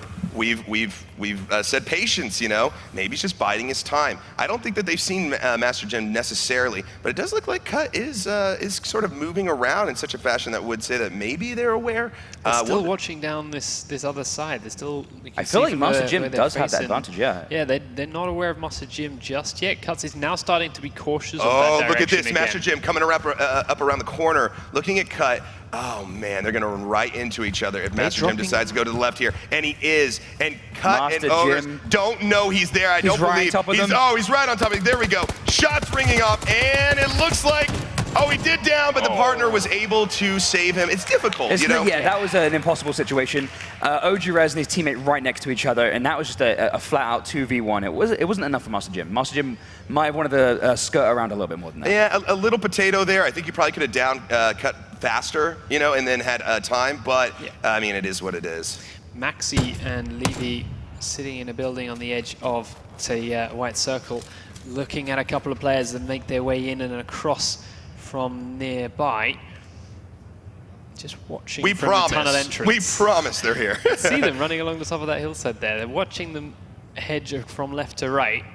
No, they're going to be up on the hillside in front of them, and they have to move out of here because the blue's coming in. Yeah, these guys play really patiently. Like, we've seen these guys before, and they always, they play it patiently. They move when they need to, not when they don't. And these guys are really great players, but they're letting these guys run along. And that's the thing about the mines. The mines have wonderful loot. Recently just put in more barriers for cover if you're looting down there. But eventually you have to leave. And when you leave, you're really susceptible leaving out of that entrance. And it looks like shots are going out from Skull to Harbaugh, and he is going to be knocked out. Is he going to be able to get over that berm? Yeah, I think that hill's going to save him. Oh, man. Skullfire really wanted to get that final frag, but Flutterby might be able to go back and res his teammate. This is a really bad situation. They have all of the cover, but this hill is saving these two players right now. Would you say that friendship is magic? I would say friendship is love. I mean, it's Flutterby, right? Oh, it looks like he's holding his hand like, it's okay, buddy. It's okay. I'm going to get you out, man. It's no problem. Stay strong. Yeah, you're not going to die today. You know, that whole thing. So Harbert staying in that smoke and hopefully popping off a first aid kit. He's going to need that if he wants to try and carry on south and get inside that circle. And it looks like these guys are not going to play too aggressively, but they are skirting around. It looks like they might chase. That's a suppressed AK and a VSS. Skullfire is not going to be heard. No, he's going to be pretty silent. He's going to play it stealthy this game. And a suppressor on his teammates' AR too. These guys have found a gold mine. Like a fart, man. Silent but deadly. Exactly what I was thinking. And I just said it. So Skullfire goes for the VSS. The VSS not a lot of range. You know, Not compared to that AK, no. I've kind of got mixed feelings about the VSS. It's a wonderful weapon. It comes with the 4x scope attached to it already. But the 9mm bullets, I mean, the bullet drop at certain lengths is just not optimal. So you really got to kind of lob him over there at certain points. But I mean, he's pulling it out. Let's see if he gets any effective shots off. So they're taking some shots from sight of it. elsewhere. No, they're being shot by the two that they were chasing. Yeah, they got moved up on up the the hill. hillside, they lost vision of it, and they waited. Now, they've made the same mistake of both being behind the same tree, but they did see them, and they did start landing some shots of their own. However, they've lost vision of it, and now trying to go up the hillside and going to expose themselves on that backside again, but just about managed to edge over the top. If they're willing to follow them, though, they're actually moving out of good position and into bad position. They're going to run to a situation where they're going to be on the low ground here if they continue to chase. It looks like they're being a little bit more cautious on the running. Looks like Flufferby and Harbor are out of there. I think they don't want any more of that. Interesting exchange. Yeah, no, that was a close firefight. And not very far. Sidron, who we've seen this entire game, had low health. It looks like they're fighting from rooftop to rooftop. You know what? And you know who it is? It's Taylor and Mila over there in the building camping out. I'm sure they're aware. It looks like they are pointed towards each other, so I think they're aware of where they're at. Looks like they are content with just using third person to sort of peek around the corner, see what's going on. Sidron, Piven does have a car. Piven might run out in the open here. If Taylor can position himself to look out that window, no, they definitely know about each other. That Car 98 pointed directly at Taylor. And that could spell trouble very quickly. Now, when only your head is exposed, that if they get a shot on with that Car 98, it could take your head right off. Right now, they're both teams in this space know they're both in the circle, and they are playing that patient game. They're not poking their heads out. They're staying in. They're using their cameras wisely, and as a result, may stay here for quite some time if the circle lets them. Yeah, they're both inside the circle now. The circle is progressing. The circle's going to continue to get smaller, but we're going to see who's going to get the favorable circle, who's going to have to move towards who, and who has to cross that road. It might prove that that's what's going to decide this firefight. There's always this debate on my stream, right? The aggressive players are always the most exciting to watch and everything. But my thing is, I want to be the last person at the end of the match. That's it. That's how I win. And that is winning. Yep, that is winning. And Taylor and Mila are they are the avatars right now of that strategy. They don't even want to exchange. It looks like they're just happy with knowing where they're at and just hiding out, taking their time. And some 10 ATIs are on the line, so I don't blame them. No, I don't either. But did you see Miller's teammate Taylor looking behind? These guys aren't super focused on Piven and Sidron. They are aware of them, they are cautious, but they're being aware of around them as well. Getting so focused on one pair of teams can actually be a really bad thing. You get rushed up from behind. Yep. So let's have a look at the map and see what else is going on there. Yeah, and if just before we leave there, it was funny to see Mila was actually looking, or Taylor was actually looking behind them. Oh, and a fight is going off here now with Sten and Kusada. It looks like Kusuda took down Royal Sora. And the map is moving in. They're going to have to move up this hill with no cover, which is very difficult. Sten is down, and the shield is going to maybe not be able to take him out. He might be able to crawl back in, but now shots going out from Alvarez, trying to take out, what is it, Salt? Salt moving up, getting behind the tree, doing his best to stay in cover. But they've got to make a play here. Yeah, that soon. suppressed SKS is proving to be a challenger. Yeah, and Salt stuck behind it. Can he get a first aid kit off? He does. A med kit, there we go, yeah. And Royal Sora still down. It looks like they are going to be able to get the res. Again, the shield isn't super dangerous at this point. It's manageable, and they are looking like a couple of pros there, knowing that they can spend some time there. It's going to be okay. They're going to be able to heal up. They got to plan their next movement. They know they've got enemies in front of them. It's a tough situation, but I think that they're using the patience they need to get where they need to go. But interestingly, Salt was not able to get Royal. Oh no, he did get him up, and then he went back down. Yep, he went right back down. If you try to go straight for a first aid kit, you need to bandage a couple of times first before you first aid kit if you're sitting in the blue and you've just been revived. But either way, it means he goes straight back down again. Now Salt Zinx is left on the edge, still outside the circle, trying to fight against this silenced SKS. I feel for these guys, man. It's so tough. It's not impossible, but very difficult to make your way. Looks like Maxi and the team at Ivel are taking shots at Bruna, and for frags going out. Yeah, big frag grenade. Is it good enough though? No, it's full short. Little short.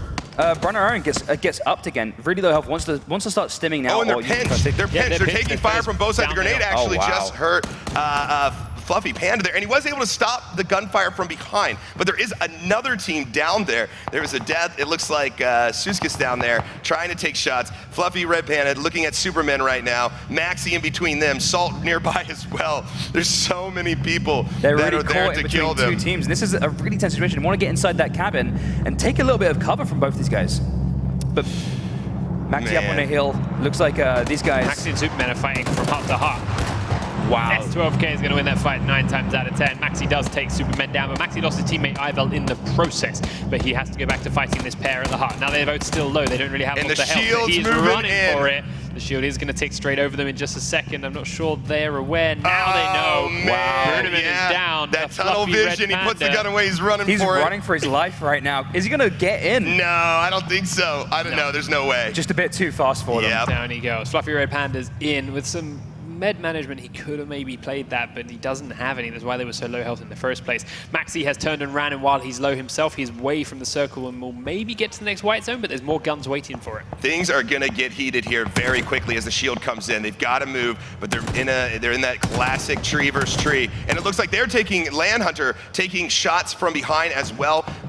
They are not necessarily pinched, but they're definitely triangulated here at the point of the triangle. Looks like Lan is down. He's gonna try to move towards his teammate. That's gonna be really difficult. I don't think there's much hope for him. Shots going off from Skoen. Looking at Duty, moving up, also trying to get out of circle. Yeah, he needs to get out of that blue. This shield is destroying these people right now. Now, the shield's the biggest enemy right now for a lot of these teams, and it looks like Landhunden's going to go down with Duty Mata trying to get inside the circle. The car's taking a lot of hits for him, protecting him though.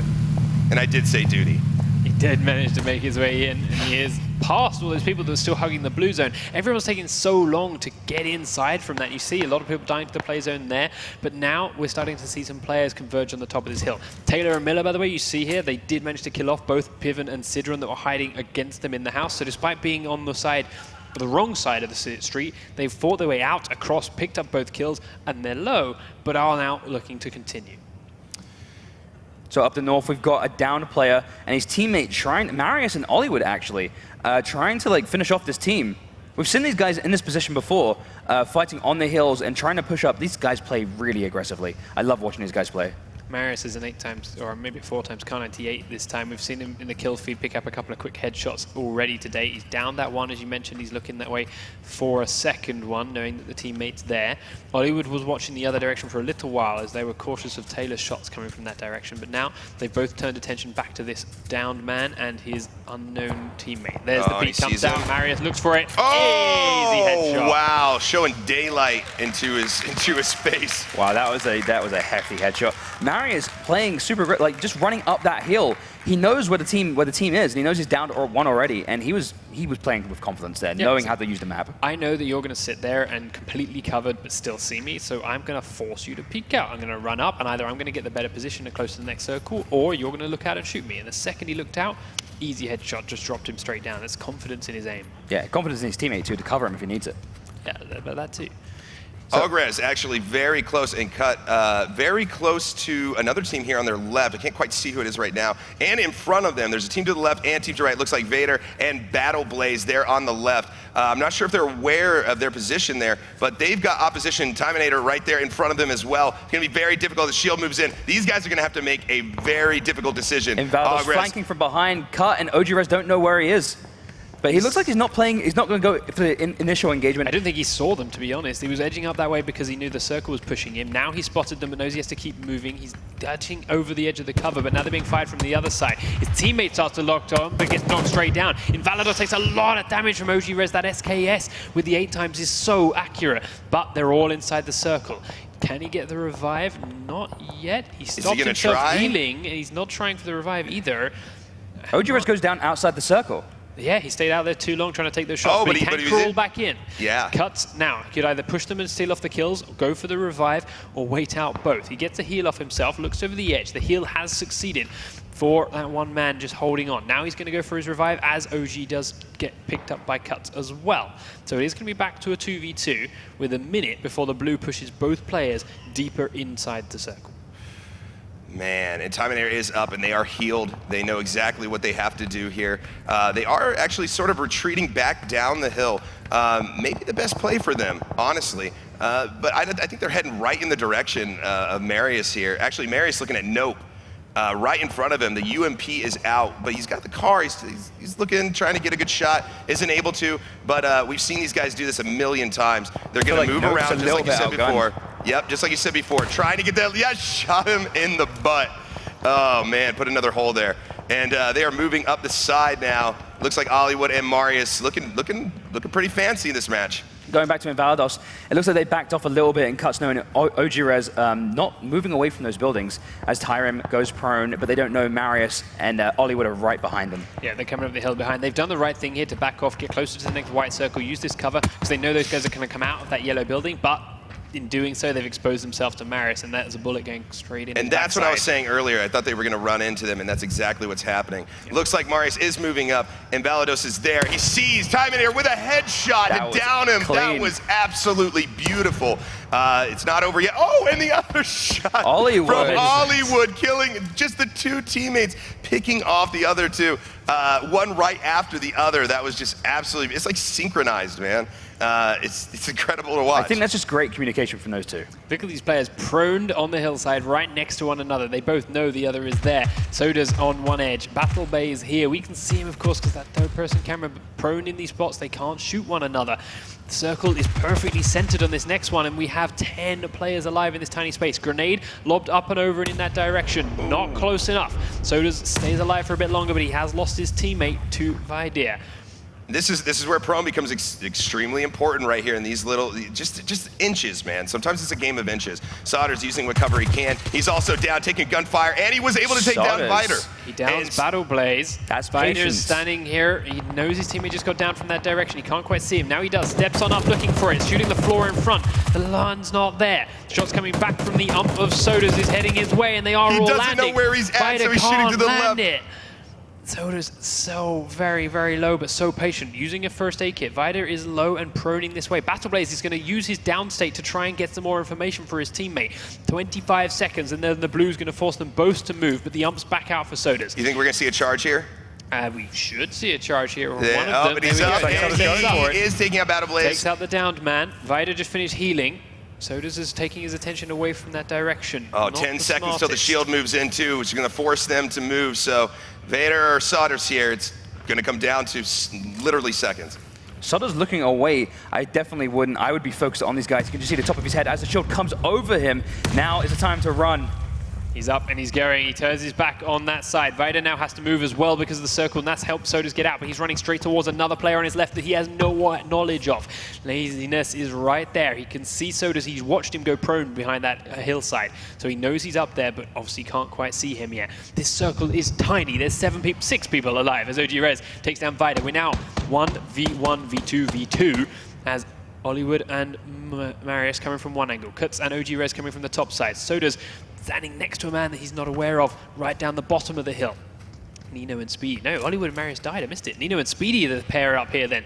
So this is 2v2, and then Soda's down over that edge. Yeah, Soda's still prone. He's not visible to OG Rez, and he takes down. Speedy flanks him. He was focused on Sodas, didn't look his other way. Gets flanked by Speedy. Speedy now coming up this direction.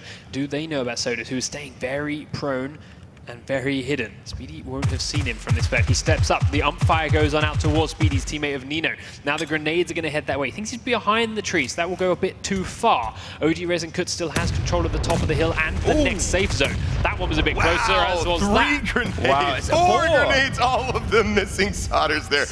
Showing the power of prone. They don't know exactly where he's at. They think he's behind the tree, like you said earlier. Sauter's taking shots, but he's pinched. He is going to go down for it looks like Speedy getting the count. Speedy and Nino are back at the end of this match. Here goes OG Rez throwing a grenade, hoping to get some contact here on Speedy, or at least to knock him out of cover.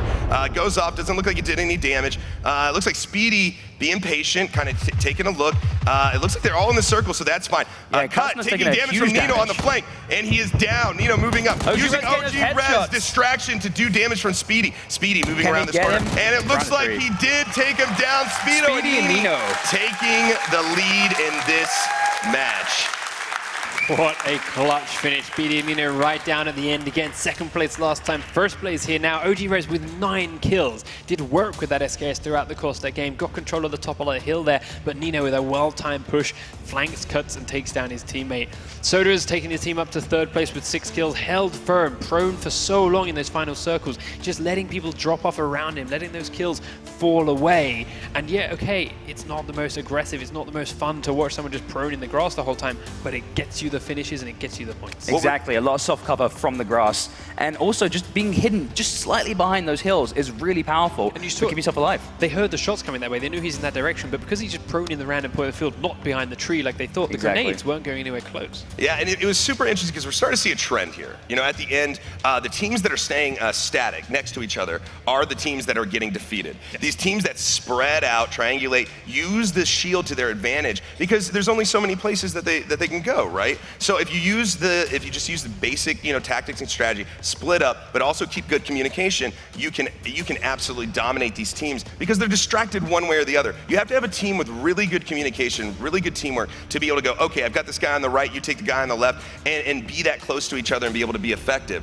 And again, we've talked about it, splitting up, getting a little bit of distance from each other so you have those opportunities to defend each other without getting caught. And we keep seeing people at the end getting caught by these teams that just follow the shield and triangulate their attack. Exactly, but that gives us a lot more points to play with and one more game to go. We're going to run to a final break. When we come back, game number 3 should be set up and ready to go, and we will have a chance at crowning ourselves our Day 2 champions. You're not going to want to miss this third and final game.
Welcome back, ladies and gentlemen. Game number 3 is mere moments away here at DreamHack Summer. So, we have frontrunners, Speedy and Nino, after a second place game 1 and a first place game 2, right out in front. New names, new faces, and our favorites, our familiar names from BRs of the past, really struggling this time around.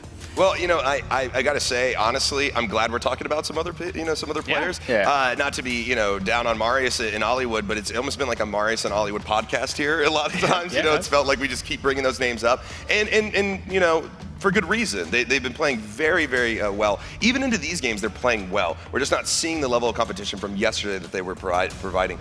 But, Speedy and Nino, second place the first round, first place this round, and I was especially excited about the playing field that it ended on. Now, it wasn't urban like we've been wanting, but on that hill is so interesting because, you would think that the people at the top of the hill are going to have the biggest advantage, but they actually got caught up there next to each other and allowed the other team to, like I said before we went to the break, triangulate their attack. Exactly. And we're seeing a lot of really good plays from Speedy and Oni, and yeah, they're not like doing the same tactics every game, they're not going to the same place and utilizing like their experience, but they are having really good individual firefights, and it's awesome to see them like progress and push really aggressively on their opponents.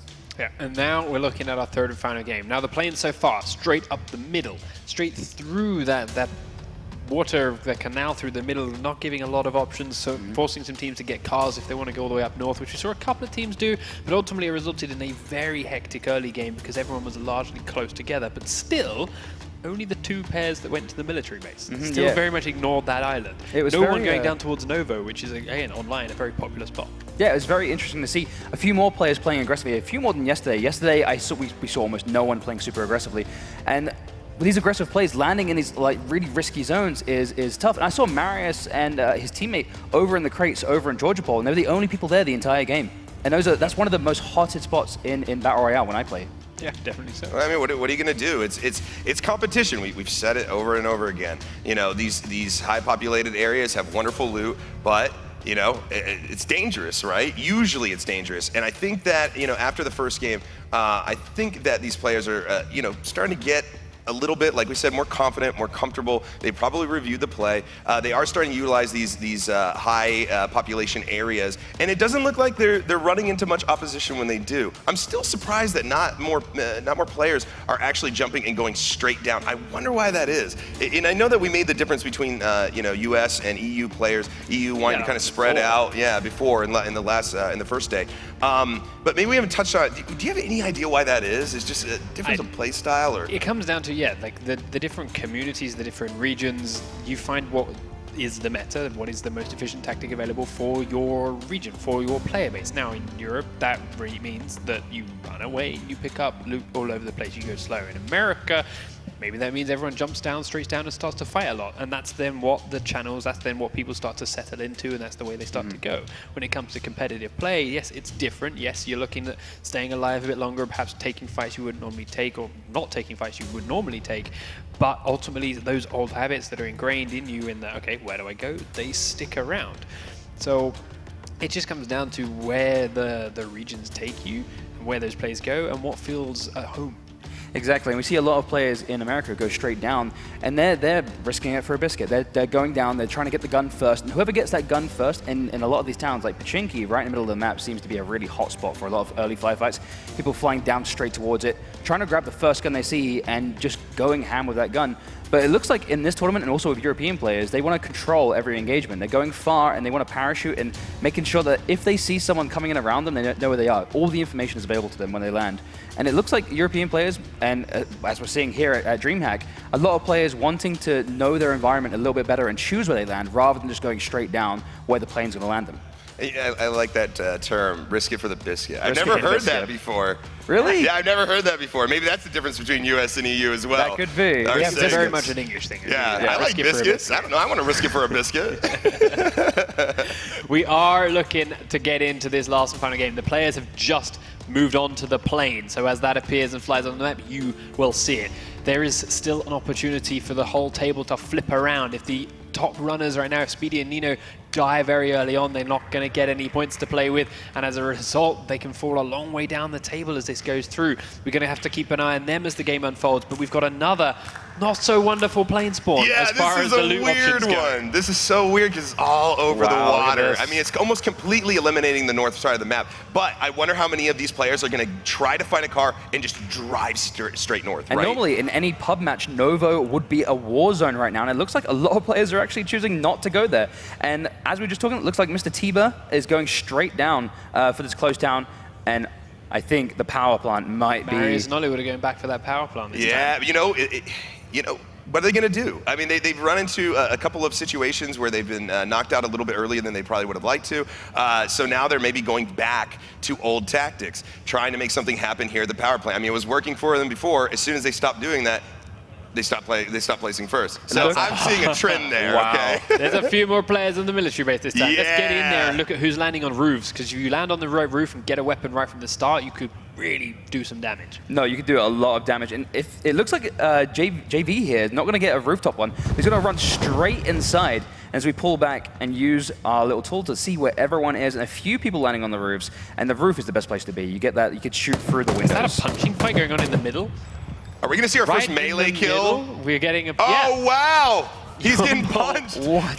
He's getting Ronda Rousey'd right in the middle of the apartments there, and he's being chased. Yeah, Val Valen is was winning chasing that. Volley. He's probably running back to his teammate, probably saying, "Hey man, I need help. I need help." Valen's Turning around teammate and doing the going super for the punch. headshot. Guns going off at them, and he is down. And Valen running back inside. Finally, we see some melee. You know, some back and forth here with the fisticuffs. So Dorvid. Dorvid wants to get his teammate up, but he knows there's a shotgun close by. All he has is a pistol, and he's trying to look over that hill, and he goes for the risky revive. This is super risky as JV comes around the corner, shotgun ready. Oh, and the pistol last wins. bullet. The last bullet's got no more. There you go. Finished oh, off him. Wow, Finished what him. a save there. And it looks like but Valen's coming crossbow. around. He can't land the crossbow shot. He took a pistol round to the face and is low. Now that's no ammo. Dorvid's looking for more ammo on that body, but there's none there. He still hasn't managed to revive his teammate. He is very, very low, just crawling to try and get somewhere. Found a shotgun, Big runs right miss. next to the SPO of Valen, who's Valen. still trying to run for the hills. Can't How land any of lucky these is Valen rounds. right now? Valen Man. is dodging everything, and all he has is a crossbow. I mean, he's pretty much a hero in my book right now. He's running around punching people, running with the crossbow. Oh, and he is just outflanked and shot through the through the window. Great play by Dorvid, actually. Yeah, he missed a couple of shots, but it was a good recovery, and then he gets back to safety. Now, the players like Lovecrit, who have picked up a weapon and they've hid, starting to know that the area around them is thinning out. There's less people now. There's more kills going off. The shots are getting quieter. It's time now for them to make their cautious way through the building and find these low-health players like this, which he's just spotted Dorvid, and Dorvid didn't see him, so he's waiting for him to come back out the doorway. Dorvid finishes looting off the room on the left-hand side, goes to the right-hand side, looking for another one. As he comes back to the corridor, Lovecrit starts to fire away, but misses the first few shots, gets him so incredibly low. Dorvid stays alive with a mere sliver of health. Dorvid getting Spuds. super lucky there. Lovecrit just not getting those first few shots on, but does get Dorvid down to just that one little bit of health. Potato. Potato. Gets himself away. Man, that was rough. Lovecrit's still holding that corridor. I don't think he realizes Dorvid made it out of there. No, we're seeing a lot of players run around in circles here. Lovecrit just maintaining the dominance over those corridors, and we have like Boss over here just watching this all go down. Yeah, he's This got is his the teammate. military base we're used to. This is what we've been talking about. Maybe they've been listening in on this stream and they're like, oh, nobody's going there? All right, well, I'll go there then. So now we're starting to see something that looks a little bit more familiar. Maybe not as crazy as in the public matches, but definitely. We saw a player running straight towards that building. There it is, Oh, here we Lovecrit. go. He came out of the compound. He's heading towards this spot. Oh, Two what a shots, shot. one down, and one kill. That was amazing. Clego really using that double barrel shotgun well. That's the power of patience. As we said, yes, you know there's a lot of players around. Yes, you know there's a lot of shooting around. Just hold your place, get some loot, and wait. People will come your way once they're finished dealing with everyone else. And that's that exactly third what just person. happened. The third And person, yes. too. Yeah, utilizing that view that you get. Dorvid looks like he's down there. It looks like shots are going out from Lost. Wow! Los Fozos just What a waiting for that big shot, yeah. With the car. Oh, Dorvid man. didn't see it coming. Los Fozos up here on his own. His partner just to the east, just below him. And yeah, that was a massive shot. Yeah, very nicely done. Dorvid did a lot of work to get away and survive as long as he did, getting away from Lovecrit, but just up on the wrong roof at the wrong time, and down he goes. Yeah, Clego wants to know where that Car 98 is. He must have heard it, must have seen it in the kill feed, and yeah, he's playing it really cautiously right now. and he's moving out, but he knows someone else is going to be in this little compound. And you know, he's doing some movement over the crate. I always say people just stand still over the crate and start looting. It just makes him the easiest target. So at least he's trying to stay mobile while he loots. He's running in here next to his partner. Looks like they may have some communication now. Moving up, and looks like they're just kind of moving around here. Where is that coming? Where is that coming from? There we go. Okay, across the way from Laws. I was wondering, I thought I heard some shots, but maybe not. It looks like maybe it was just the footsteps. Dead Noise moving up now, looking around. It looks like Clego again utilizing the third person, playing it simple, keeping it easy. Spread right there across the way in the apartment, but it looks like they won't even be able to see each other from those kind of angles. Yeah, we've got through the majority of the military-based stuff now. There's a couple of players left on here, but it's going to quieten down now as they start to loot through a few of the buildings. Let's have a look at the main island and see where our other players are going. We did see some players head right up to the north. Hollywood and Marius have already killed Pleb 1's teammate and are now chasing him to the coast. Up in Yasnaya, there's a couple of groups in there. Pachinki, Spread, 4 players driving next to each other at the bottom of the mountain. You see them dapping on past Killer B here with Audacia with his teammate in his own Jeep coming up behind, but again, making it safely past some teams that are happy to just stay hidden for now. And he looks super cool in that car with those glasses, those aviators. Primorsk, however, a little bit of combat going through. Lanhunden, one of our stars from yesterday, takes down Medi Joker. Dead Noise, there we go. You see him killing off Spreed on the island, but this is now Lanhunden's territory. Lanhunden and his teammate have control of the whole of Primorsk, and they've already looted a fair bit. And like we said yesterday, we haven't said it today, but there's 3 warehouses there by Primorsk. Also the restaurant area, tons of good loot. If you can take control of that, you're gonna get out of there pretty well outfitted. Looks like Jukebox is driving down south. I wonder where his teammate is at. Maybe he was eliminated early. Ghost and Arpo there right across the bridge. Looks like Jukebox just riding around. Looks like he's gonna run right into Ghost and Arpo. Looks like Bishop might be taking some shots at Arpo there, a little bit to the south as well. Arpo taking some damage, Bishop moving around. Looks like Bishop might be pinched too from behind. Can't quite see yet. Driving straight past Ghost here, and maybe gets shot at as he goes on through, but no, Ghost is just gonna let it on go out. Now, meanwhile, he's hiding in that shack looking for other opportunities. We're going to have to start seeing players coming across from the other island now.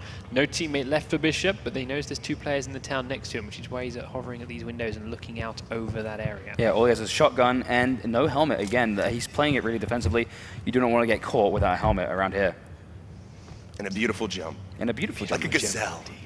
So, Dead Noise on one edge. Hollywood and Marius are still running around looking for this player. They know Pleb 1's around here somewhere. They've killed his teammate. They've chased him in this direction, and you can see them just running around wide and open areas, looking at cliffs, looking at areas where he may be. But Pleb 1 is managing to squirm his way out of that situation. Yeah, controlling that, controlling the map presence really well. Going in this little crevice here, where he's actually completely hidden from Marius and Hollywood.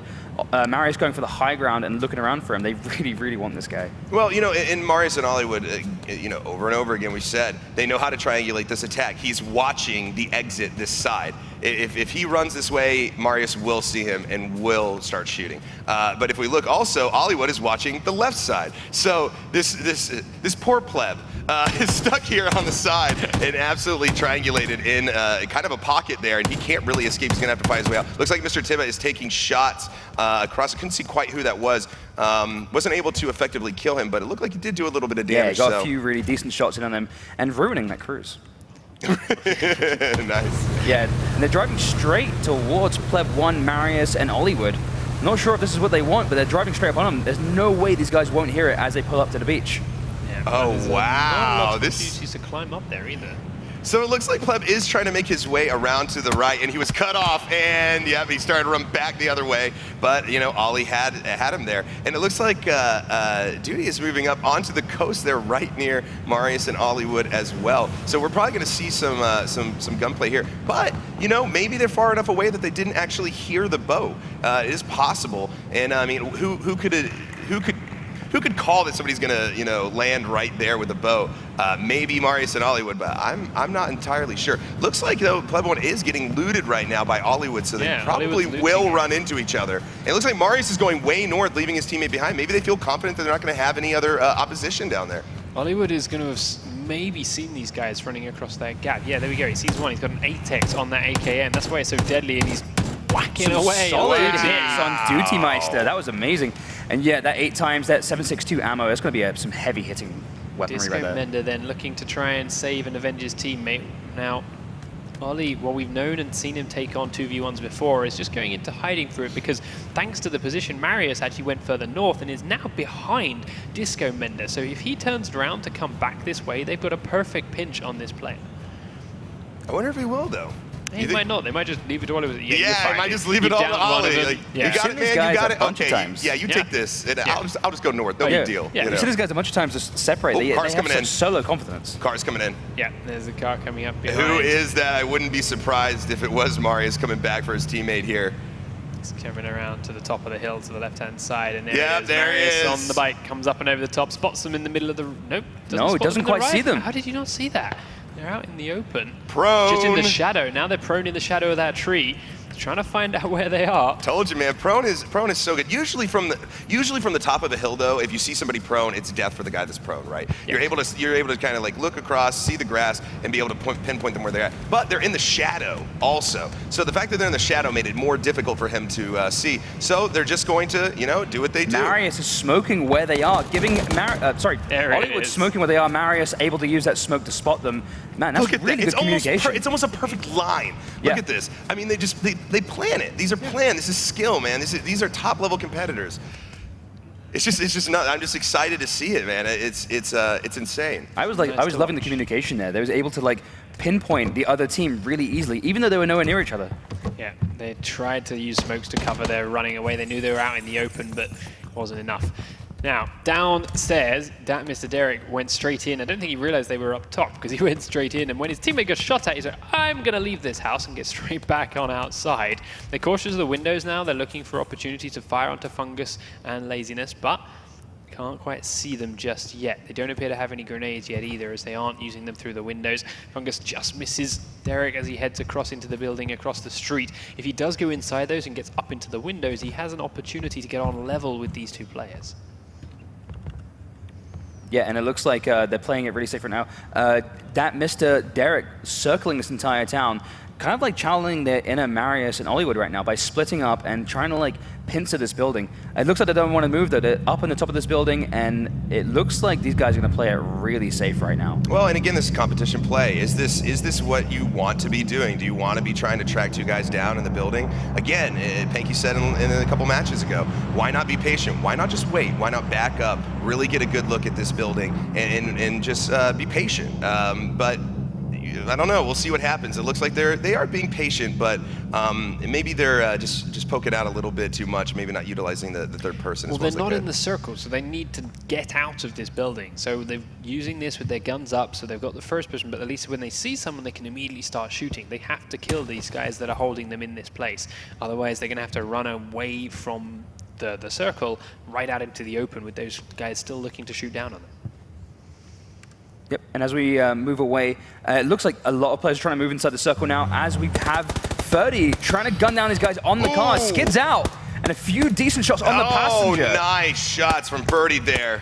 GDK trying to drive away, getting behind cover behind that rock. He really wants to protect his partner, Master Jim. I don't know if he's going to be able to do it, though. A few shots coming in, and it looks like GDK able to get some great shots off, but getting flanked. And GDK is getting hit from somewhere else, from Truffles there on the left. Truffles moving down, trying to clean up the kill, not giving GDK an opportunity to heal. Throwing a grenade over, and that might be what he needs. And he was able to back up to the tree from the rock. He's down now, might try to get, oh no, and he's gunned down by Truffles. Nice shot. Truffle's got to get over there and revive his teammate if he can. No, he bled out, actually. 30k just died to GDK, so he lost his teammate in that exchange, but he's alive and he's got a minute to get to the circle. Out in the middle of the field now, hiding behind Yadacia. Toki looking to hide, but we've seen this before. You stay there too long and it's going to go boom. He does get back in and try and drive away. Takes a little bit of damage as he goes, but they're still shooting at it, trying to take it lower and lower. Gets down and over the hillside and may just be safe. These shots are now a long way as another quick dip keeps him safe and hidden. Mad Shrimp was really saved by the reload just then. Yeah, seriously. Toki could have really put a few more shots in on Mad Shrimp's car, and that could have like made the car explode, and that would have not been very good for Crate's Shrimp. there, and there's really no opposition that I can see anywhere nearby. So I wonder if Toki and Nero are going to go for it. It looks like they're maybe opting to play a little bit safer. Oh, as the circle starts to shrink on through, we've still got 58 players alive. A lot of them already in the circle and hiding in buildings within it. So not going to have to move for a while, but those players that are now approaching the circle, approaching the safe zones, and approaching these buildings which are already occupied, got to be cautious of the windows. Down there onto the west side of the circle, we see quite a few players in the middle of a combat, as we see one down as they're finally pushing out of this building, but Jojo is in a quick fight with Fungus as he tries to push on one side. Beautiful shotgun! That was amazing. Yeah, like on the run shotgun kill. That was actually beautiful. Really knowing when to pull out that shotgun. He can hear that bike coming to his right as well, and is cautious of it, but he can get in and get the revive on his teammate to start the ball rolling. The bike continues on going, didn't know they were there, so now they've got to start running because the blue's coming in. And as we go back to the map, we can see in the middle of the map, we've got Taylor and his teammate having a bit of a face-off right now, looking out the windows, taking huge amounts of cover in that building, and not very, very far away, Royale Sora, who we know is a really good player himself, playing in the same fashion. These guys are just waiting for players to come to them. Taking a page out of Taylor's book there. And it looks like there is some gunfire coming from Rico up here. Trying to move up with a teammate again, both teams kind of staying in the same spot, which is really, really going to be kind of ineffective. One of them needs to put suppression down, move around the side. He's got the right idea. Rico's out from cover. Come on, man, you had the right idea. Keep moving. Looks like he's going to opt to go back to his partner there in a classic back and forth now. We're just going to see people peeking, trying to get an angle in. It looks like they aren't able quite to do it, but he's got to do something there. Maj on the other side needs a res. It's going to be really dangerous to go for it, though, so it looks like he's trying to hold them off before he goes for it. It looks like he's throwing some smoke out. Pretty smart play. Let's see if he can get the res. Going for the huge sniper shot, misses the first one. He's having to play really defensively because he has no helmet, and the headshot gets him at the very end. Yeah, no helmet is not how you want to engage in those firefights. Look at how that worked for Rico and his teammate. They both sat behind the same rock and tried to shoot the tree, and nothing happened. And the moment he went, all right, I'm going to run and push, step out and shoot, it's, oh, look, we killed the guy now. We, didn't sit behind one rock. We didn't sit behind the same mid cover. We split up. We put multiple pressure on it, and it's a free and easy kill. Isn't it great to be omnipresent? Oh, here we go. Vader. Oh, wow. Getting absolutely gunned down by Big Boy. Big Boy, big plays. Straight in there with the M16, does do a little bit of looting before going back to revive his teammate, but they took control of those buildings and are now safe to sit inside. And as the fresh circle appears on the map, they are safe inside this one for a little bit of time too. There's a lot of players on that top edge of the blue there, though, who are all going to start to move in towards this next area and see each other as they move. Looks like we have Speedy, winner of last game. He spots OG Rez and his partner Cut, and he's choosing not to engage right now. SKS again, and yeah, he's choosing not to engage in that firefight. He wants to get inside the circle and doesn't want to get caught on the edge. Well, if they play it smart, they can come up behind them there. One of the best ways that I get killed all the time. Behind these two. Oh, wow, yeah, even south from them. It's like, the fish eating the guppy, the shark eating the fish here. Yeah. Sten and it looks like Sten and partner moving up behind them. I wonder if they're even going to know that they're over this hill. Oh, and the firefight is bound to happen here against Speedy and Nino. Oh my gosh, did they miss them? They might have missed them. Speedy and Nino just moving down the hill just in time. Oh, but Coach might have seen them, yep. Yeah, and it looks like he spots them. And yeah, Speedy, it looks like they've already exchanged some fire, and Speedy taking some cover, and they carry on running down the hill. You can see the way they're pushing. Speedy and Nino are looking further down the hill. They're continuing to run away. I don't think they know Kasuda's behind them. They were firing a little bit inland a little way, but Kasuda and squad, while seeing it, have now stopped moving so much. Yeah, and Timinator's there on the corner as well. This is a very dangerous side of the map right now, for sure. There to the north, OG, Rez, and they were very competitive and they were very competitive last round. A lot of really good players here in a very small area, but it doesn't seem like anybody is really engaging right now, or maybe they're just missing each other. Looks like Speedy and OG Rez and Cut are actually on a trajectory to run into each other. it looks like Speedy does see them. He is prone now. Let's see if he does decide to take a few shots. That's a long distance, but he does have, the M16 there, so we'll have to see what happens. And still coming up straight behind them, the other team, Tyrium not very far away, but up the hill we've got Sten E and Kasuda coming up right behind him as Speedy takes a few hits. His partner goes down big time. Speedy just jumped into the floor, and they are eliminated. Unfortunate, but I mean, it's not much you could do when so many players are all around you. He's dead, Cuts. They're already dead. He's dead. Keep shooting. Just make sure. This new zombie game mode, dude.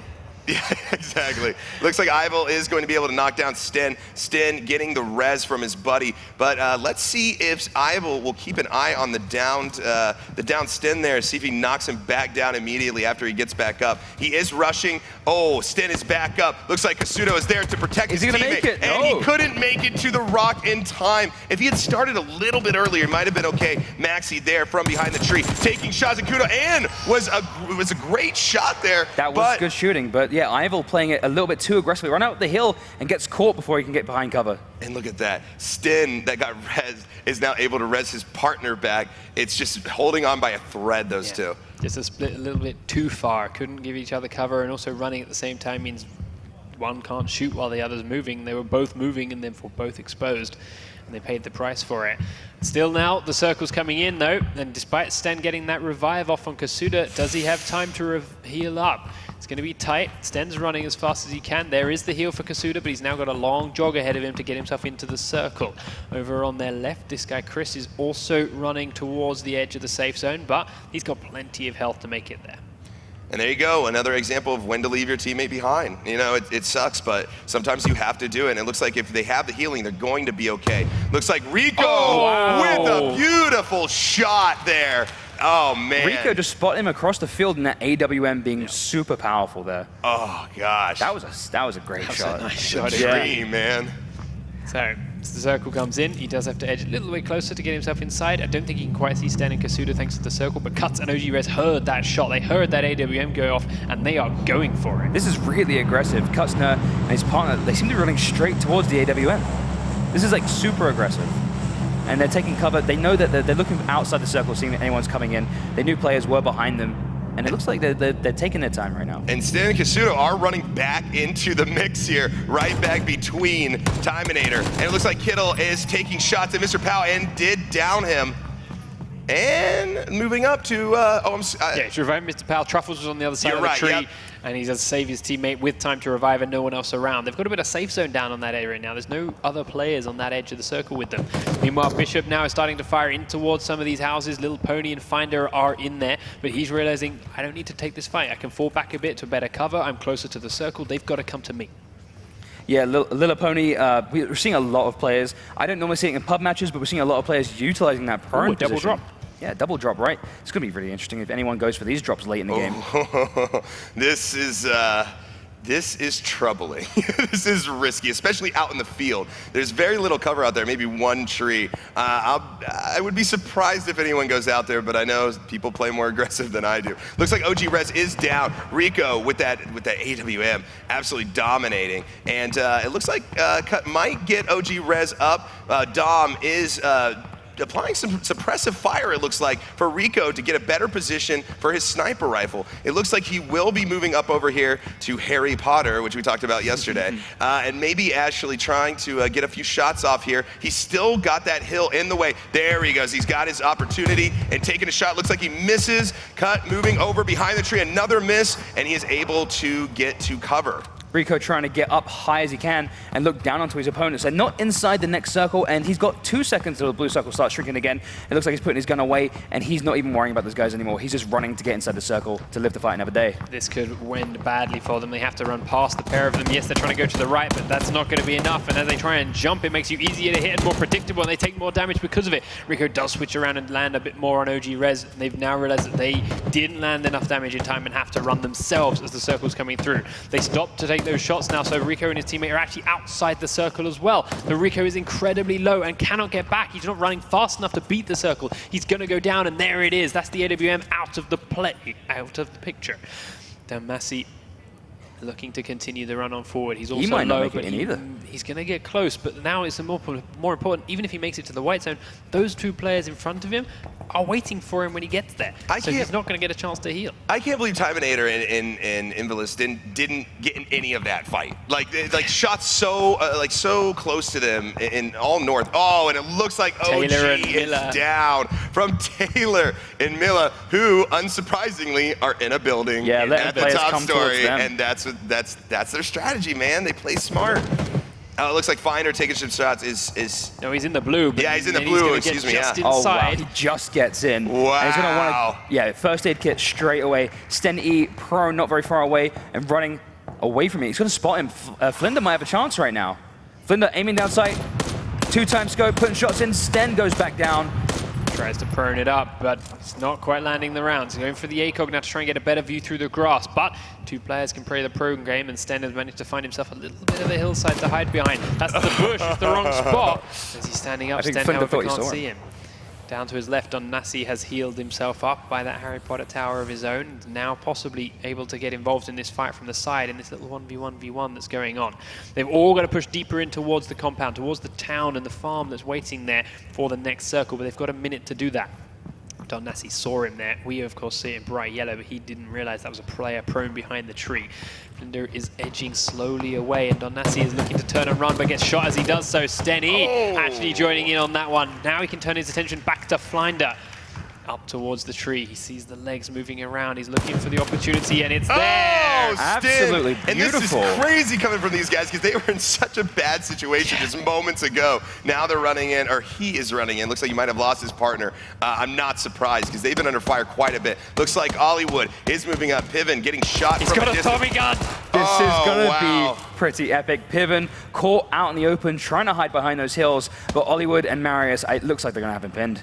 Yeah, they already do. We see Marius firing in one angle. Hollywood's now there looking at him up close. He's got that Scar and the Tommy gun as a combination, but he's going to use the grenades to try and get the damage done. Marius up on that roof, actually flanked by Losfos at the moment, who's proning through the grass behind him.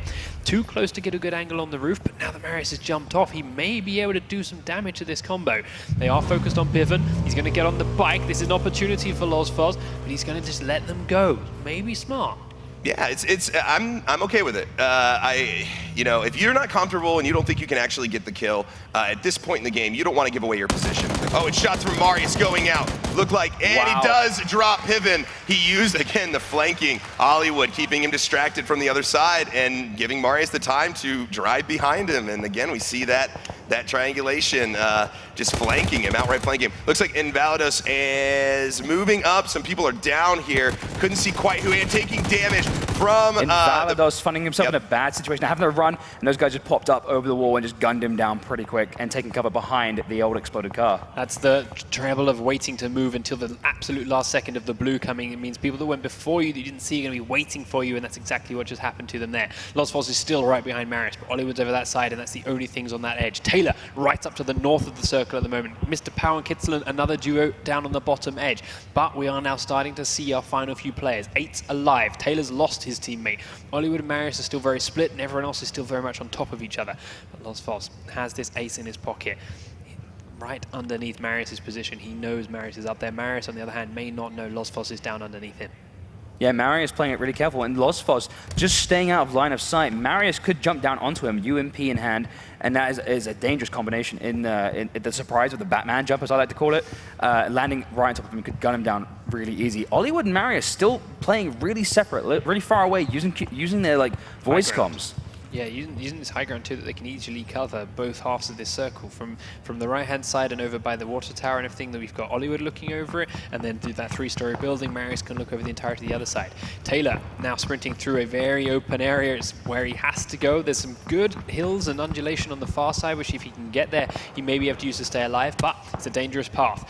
Fluffer Bay downed, and his teammate's going to have to go for the revive, but he's cautious of where those shots came from, and actually realizing the blue's coming. We don't have time for this, so he's going to have to leave him behind. No. Oh, and it's taking shots from the other way from Kittle and Mr. Pow, and he is down. The team is eliminated. Marius taking a look now at those two, taking shots. I'm sure he is communicating with him what is happening. He knows. Oh, and now he knows that Loss is there. Loss losing his advantage.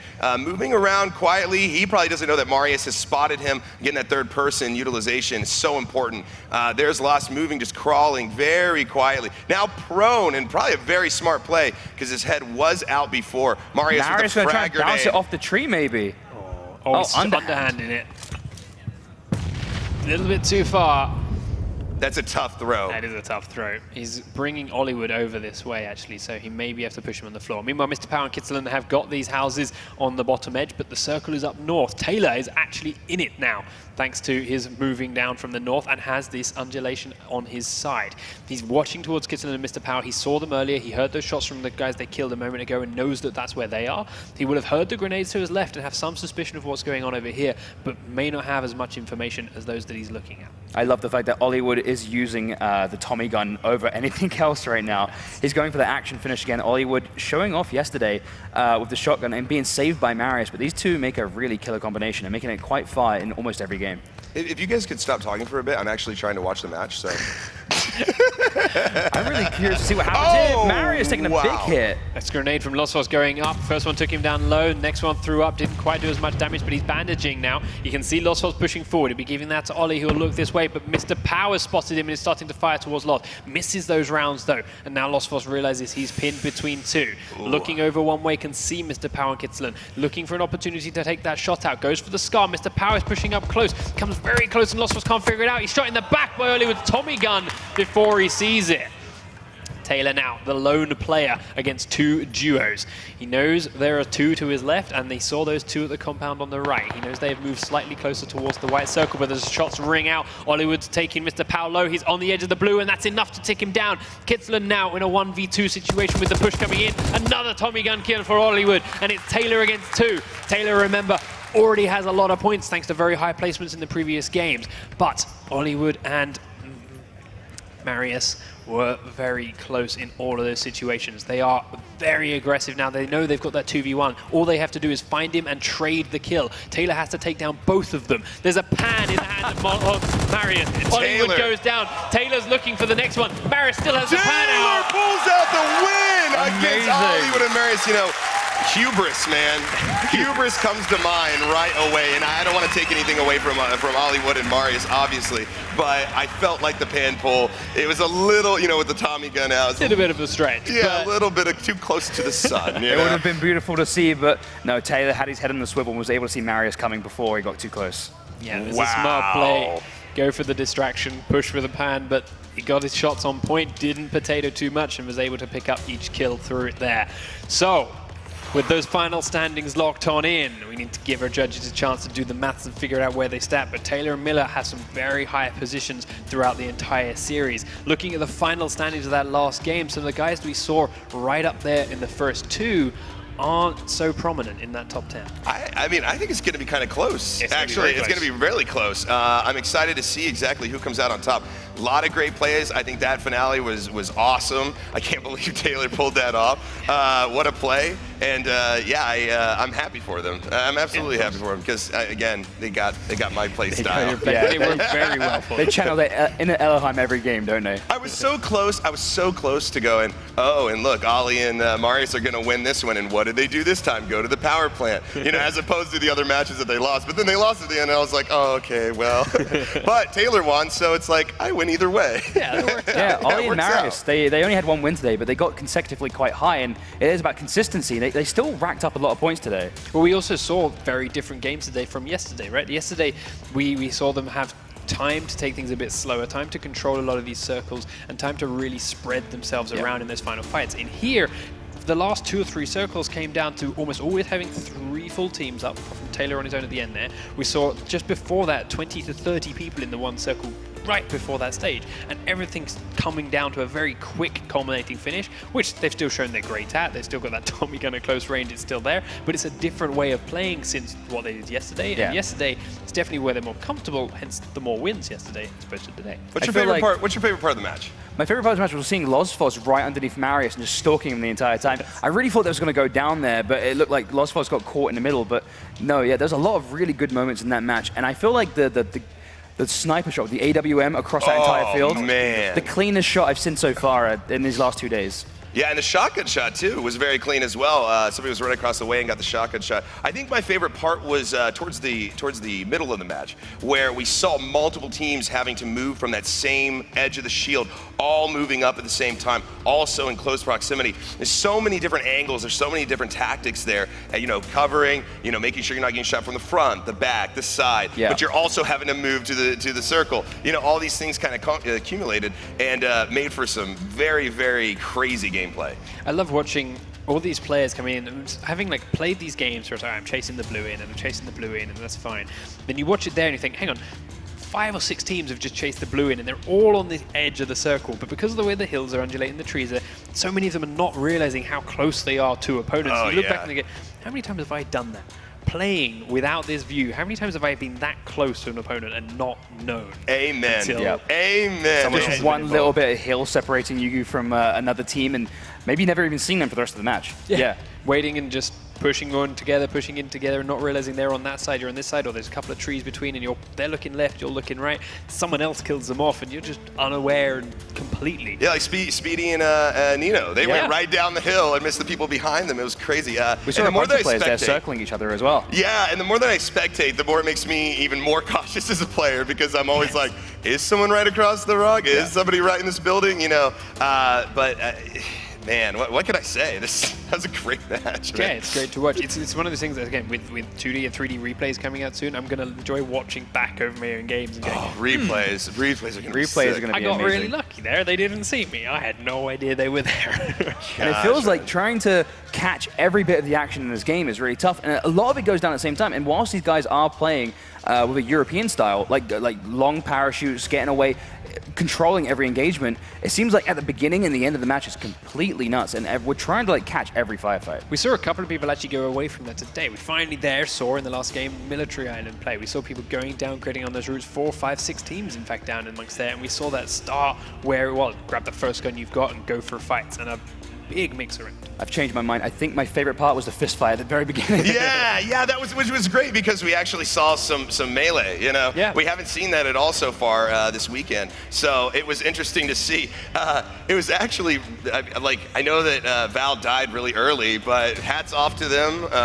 Just a little clap for him because he made an interesting play, and it was extremely entertaining right at the beginning. Yeah, it was fun to watch. Once it goes horribly wrong, try and run, and at that point, everyone else has got weapons. Well, and then the pistol, the pistol save on the guy coming around the corner, the headshot, and then being able to keep Val, at a length with the rest of the rounds, and then running out of the ammo, trying to loot it, and then getting inside. Then the shotgun from the window. Dude, that's why I love military. I mean, I hate military when I play. I will never go there. Yeah. But it's fun as a spectator because there's just so much going on. There's so many angles in such a small proximity. And as you said, eventually when you're there, I've been there, we've all been there in that situation where we're seeing deaths pop up, the gunfire's starting to cease, everything's starting to get quiet, and then it becomes the thinking man's game. Like, where are they? Because they're still out there. Yeah, each team trying to plan their way through into the white zone.